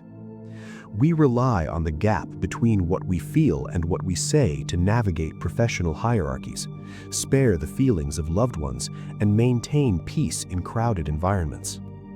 If your immediate, unfiltered neural reaction to a gift you dislike or a colleague you find annoying were broadcast to a local network, the polite distance required for relationships to function would collapse. This pressure to be perpetually readable leads to a phenomenon known as social cooling. Just as people modify their internet browsing habits when they know they are being tracked by algorithms, a society under the gaze of neuroprivacy surveillance would likely undergo a shift in how people permit themselves to think. It creates a mechanism of preemptive self-censorship where the mind restricts its own wandering to ensure it never crosses into suspicious or antisocial territory. The danger here is that the inner monologue, which has historically been the one safe haven for exploring dangerous, creative, or rebellious ideas, becomes a performance space. Sociologist Irving Goffman famously described social life as having a front stage, where we perform for others, and a backstage, where we relax and drop the act. Neuroprivacy violations threaten to tear down the backstage entirely, forcing us to be performers even in the quiet of our own skulls. I wonder if you feel that some thoughts are meant to stay completely unshared, or if you believe total honesty would actually make the world a simpler place to navigate. Without that private backstage, the stress of constant performance could lead to profound psychological fatigue. The right to privacy in this context is not just about hiding secrets. It is the right to be imperfect, to entertain a bad idea, examine it, and discard it without judgment. If neural data is captured the moment a thought forms, we risk creating a world where individuals are judged for their impulses rather than their actions, stifling the chaotic creativity that drives human progress. This stifling effect may not fall evenly upon everyone, however, which brings us to the unsettling sociological concept of the neuro divide. As brain-computer interfaces move from medical restoration to cognitive enhancement, we face a reality where the gap between the rich and the poor is no longer just financial, but biological. Experts predict that the first generations of effective cognitive enhancers, devices that improve memory retention, focus, or processing speed, will be prohibitively expensive, available only to a select few. This creates a two-tiered society of the enhanced and the natural, where the wealthy do not just possess better tools, but actually possess superior neural processing capabilities. Unlike the digital divide, which is about access to information, a neuro divide is about the capacity to use it, potentially creating a permanent cognitive underclass that cannot compete regardless of their work ethic or natural talent. This naturally leads to the commodification of mental solitude, suggesting that in a hyper-connected future, privacy will become a luxury good rather than a basic right. We already see this model in the digital sphere, where free services are paid for with personal data, while ad-free experiences require a premium subscription. Applied to neurotechnology, this suggests a world where affordable brain interfaces come with mandatory data sharing agreements. The user might receive a free neural implant to help them interact with the metaverse or manage their schedule, but in exchange, they grant the provider real-time access to their attention patterns and emotional responses. Only those with the financial means to purchase enterprise-grade or shielded hardware would be able to afford the luxury of a private, unmonitored mind. It raises a difficult question to consider as you relax. If staying competitive meant accepting a free, monitored brain implant, do you think you would accept it, or would you choose to remain disconnected? The pressure to accept such a bargain might not be a matter of preference, but of professional survival, creating a phenomenon known as coercive enhancement. Even if no law ever mandates that a citizen must have a brain chip, the economic landscape might make opting out impossible. If a neuro-enhanced accountant can process spreadsheets at the speed of a computer, or if an enhanced surgeon can operate with robotic precision and zero fatigue, the natural human simply becomes unemployable in those fields. This creates a subtle but powerful coercion where the freedom to remain distinct from technology is stripped away by market forces. We see the precursors to this today in the widespread use of nootropics and stimulants in competitive academic and corporate environments, where the baseline for normal performance is artificially inflated. In the future, the choice to upgrade your brain may be as illusory as the choice to own a smartphone is today, technically optional, but socially and economically suicidal to forego. Once we step past the threshold of voluntary enhancement, we encounter the silent mediators of this new reality, the algorithms themselves. The sheer volume of data produced by a single human brain is staggering, far too complex for any human scientist to parse manually. This is where artificial intelligence becomes not just a tool, but a necessity. For decades, neuroscientists struggled to separate the signal from the noise in brain scans, often discarding vast amounts of neural activity that appeared to be random static. We now know that this static was never random, it was just too subtle for us to see.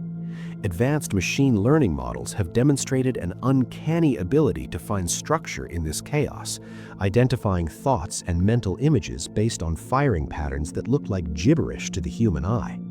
Yet this capability introduces a profound epistemological gap, often called the black box problem. In many of the most advanced brain decoding experiments, the artificial intelligence can accurately predict what a subject is looking at, reconstructing a face or a landscape from brain waves alone. But the researchers who designed the system cannot explain exactly how it reached that conclusion. The algorithm identifies non-linear correlations between millions of data points, creating a map of the mind that works but remains unreadable to its creators. We are in the peculiar position of building oracles that know us better than we know ourselves, yet they cannot explain their reasoning. The danger of this opacity is compounded by the bias inherent in the training data. Just as early facial recognition software struggled to identify diverse faces because it was trained primarily on one demographic, brain-reading algorithms are prone to a similar, perhaps more invisible bias. A significant portion of the world's neuroimaging data comes from a very specific slice of humanity, university students who volunteer for research credits. These brains are typically young, highly educated, and developed within specific socioeconomic environments.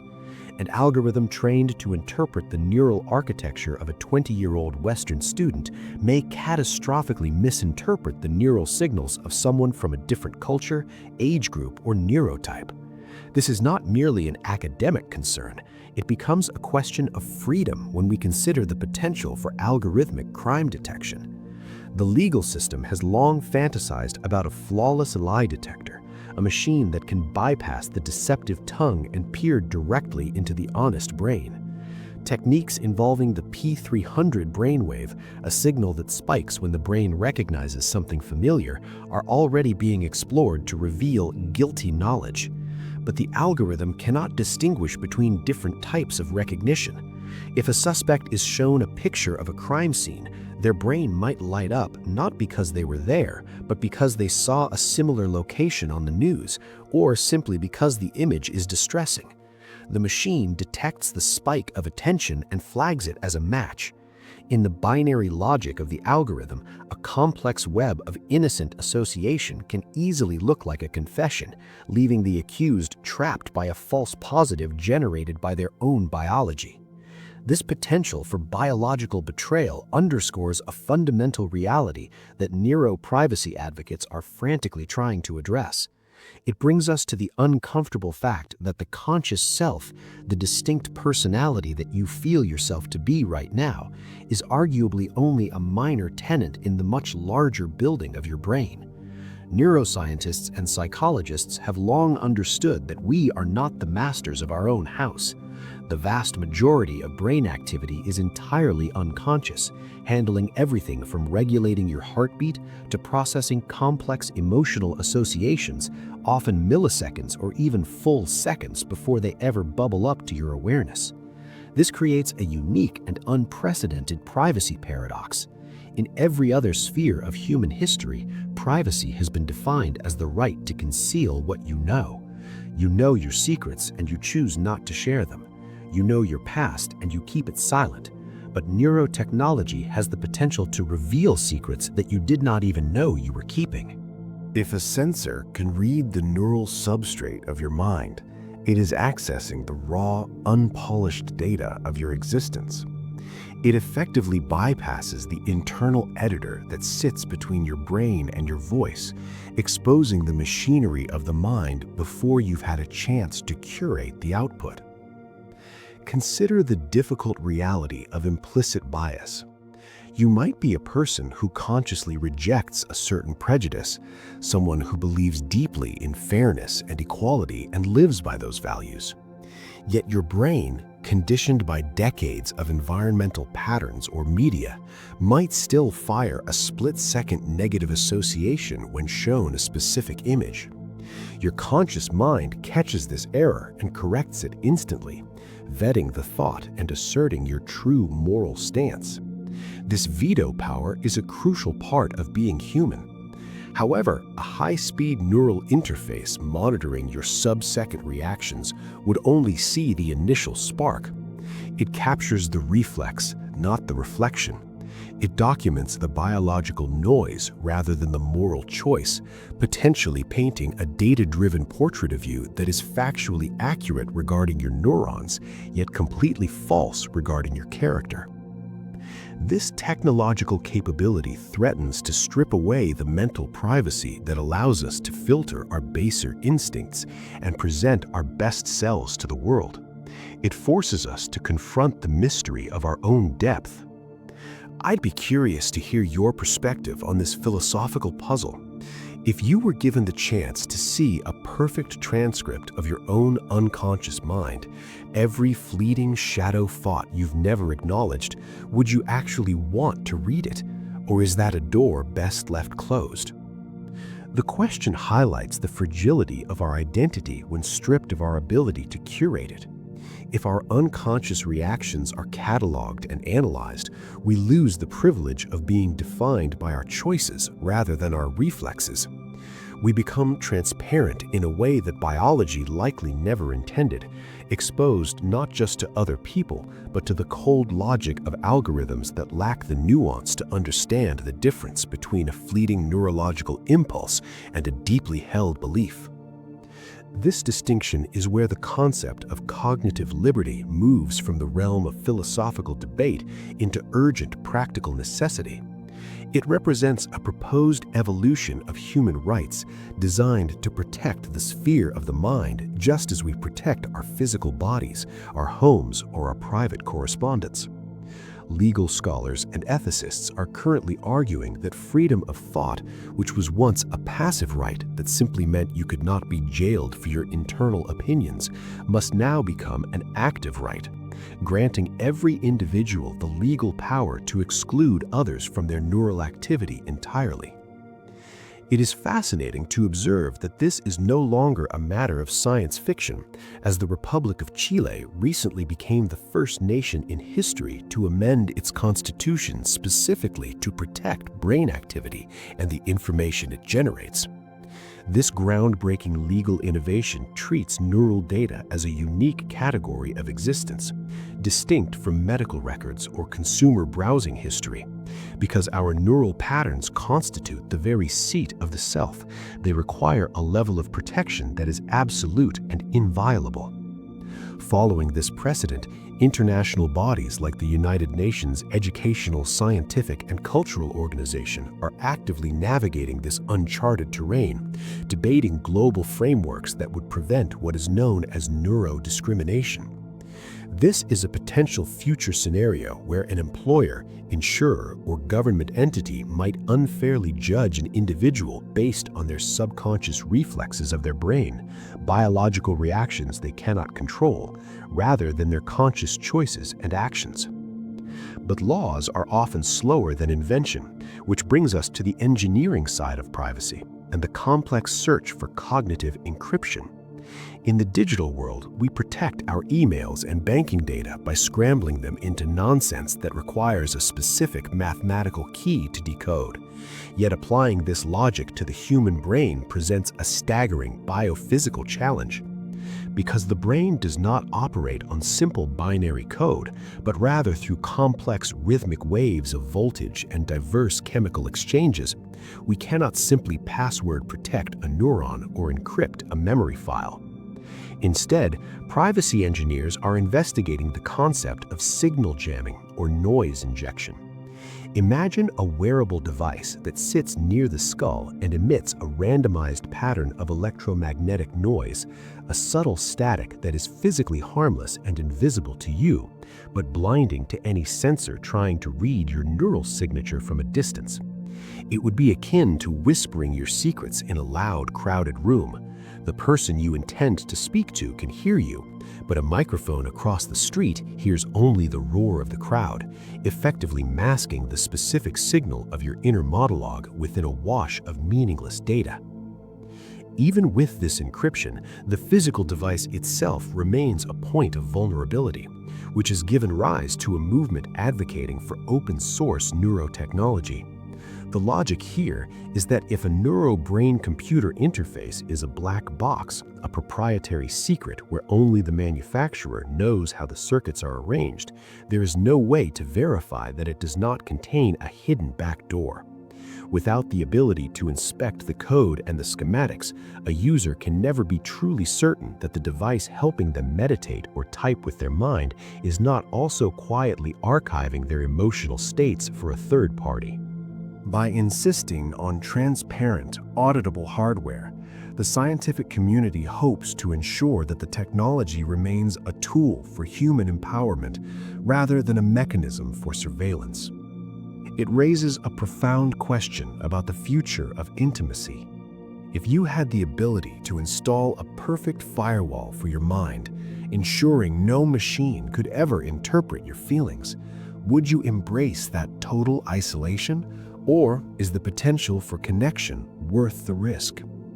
This tension between safety and transparency will likely define the next century of neuroscience, determining whether our minds remain our own or become part of the public domain. This inescapable tension brings us to what experts call the dual-use dilemma, a reality that complicates every ethical debate regarding the future of our minds.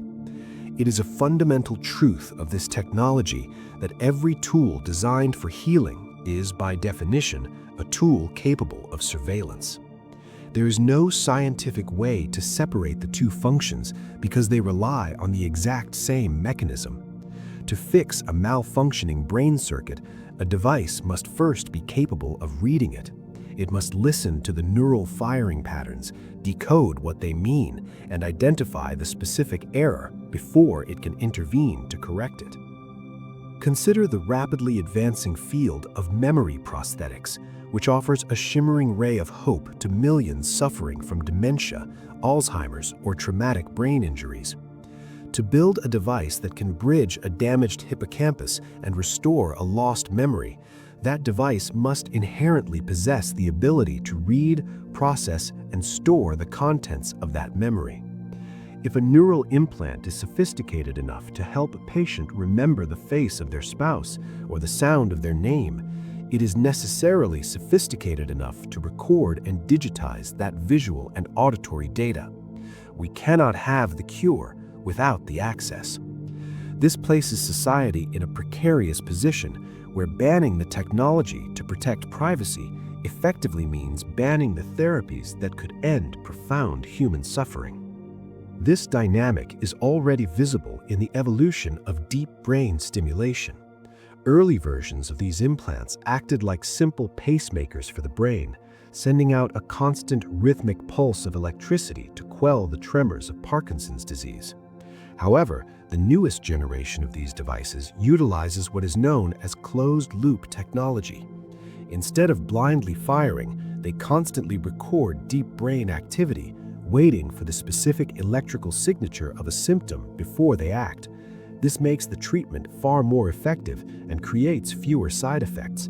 But it also transforms a simple therapeutic tool into a permanent recording device. It generates a continuous stream of neural data that correlates with the patient's physical and emotional state.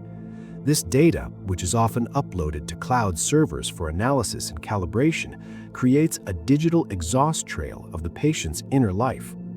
Researchers have discovered that even data intended solely for motor control, signals meant to move a robotic arm or a computer cursor, can be analyzed to reveal unrelated information, such as whether the user is frustrated, tired, or deeply anxious.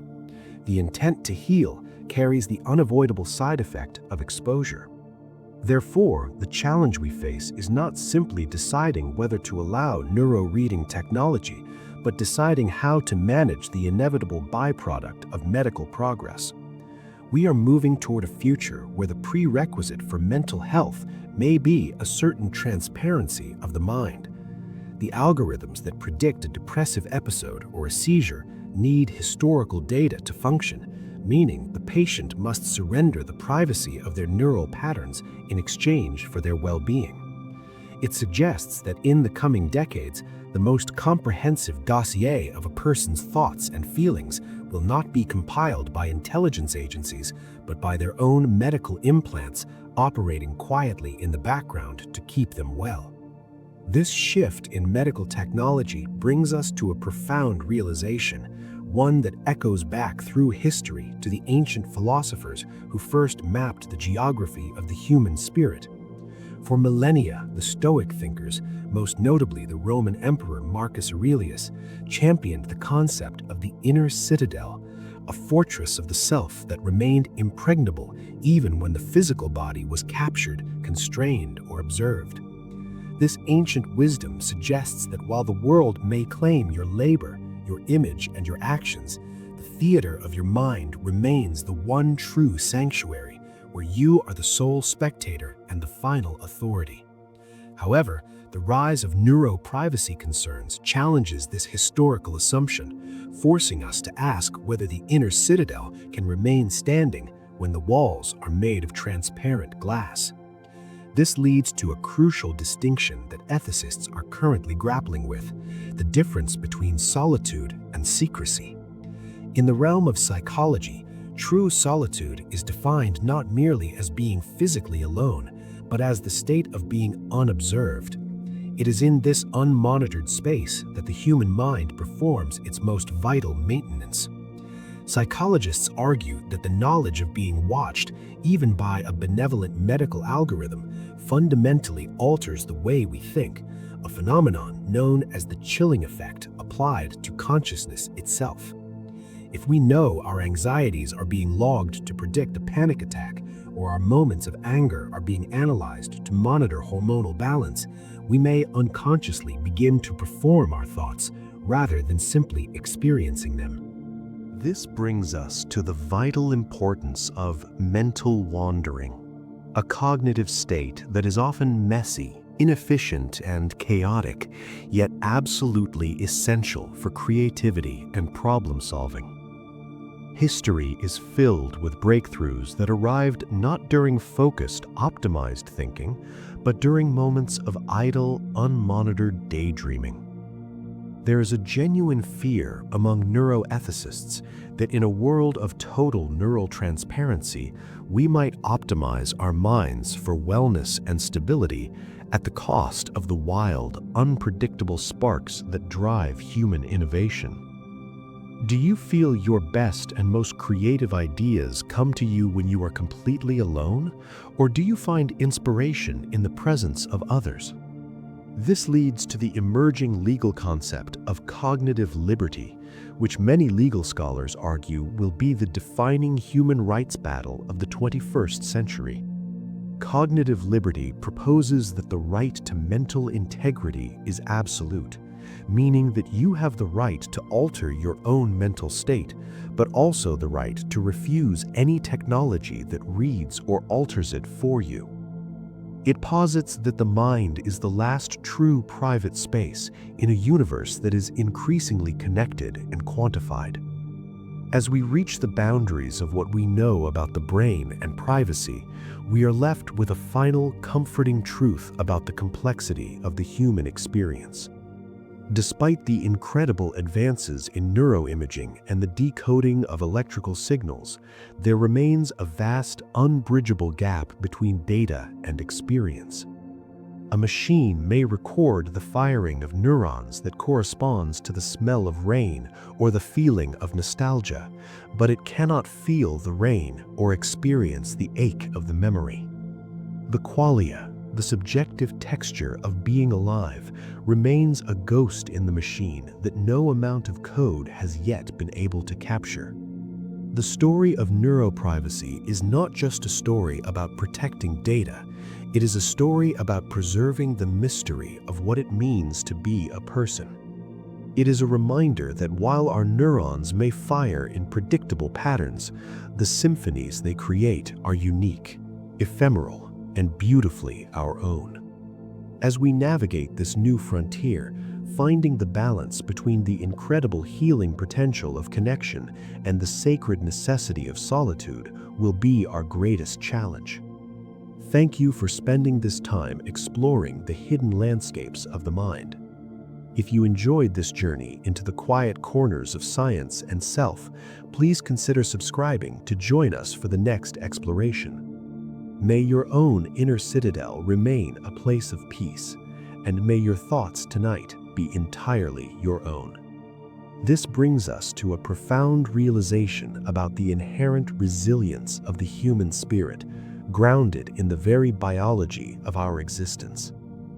While machines may learn to map the firing of our neurons, there remains a philosophical and scientific barrier known as the hard problem of consciousness, which suggests that the subjective texture of our experiences, the specific feeling of seeing the color red or tasting a strawberry, may be fundamentally impossible to fully decode or replicate. This internal quality, often called qualia, acts as a natural, final firewall, ensuring that no matter how sophisticated our surveillance becomes, the core essence of what it feels like to be you remains a private sanctuary that can never be fully breached by an external observer. Beyond this biological defense, we are witnessing the dawn of a new legal and ethical era designed specifically to protect this sanctuary.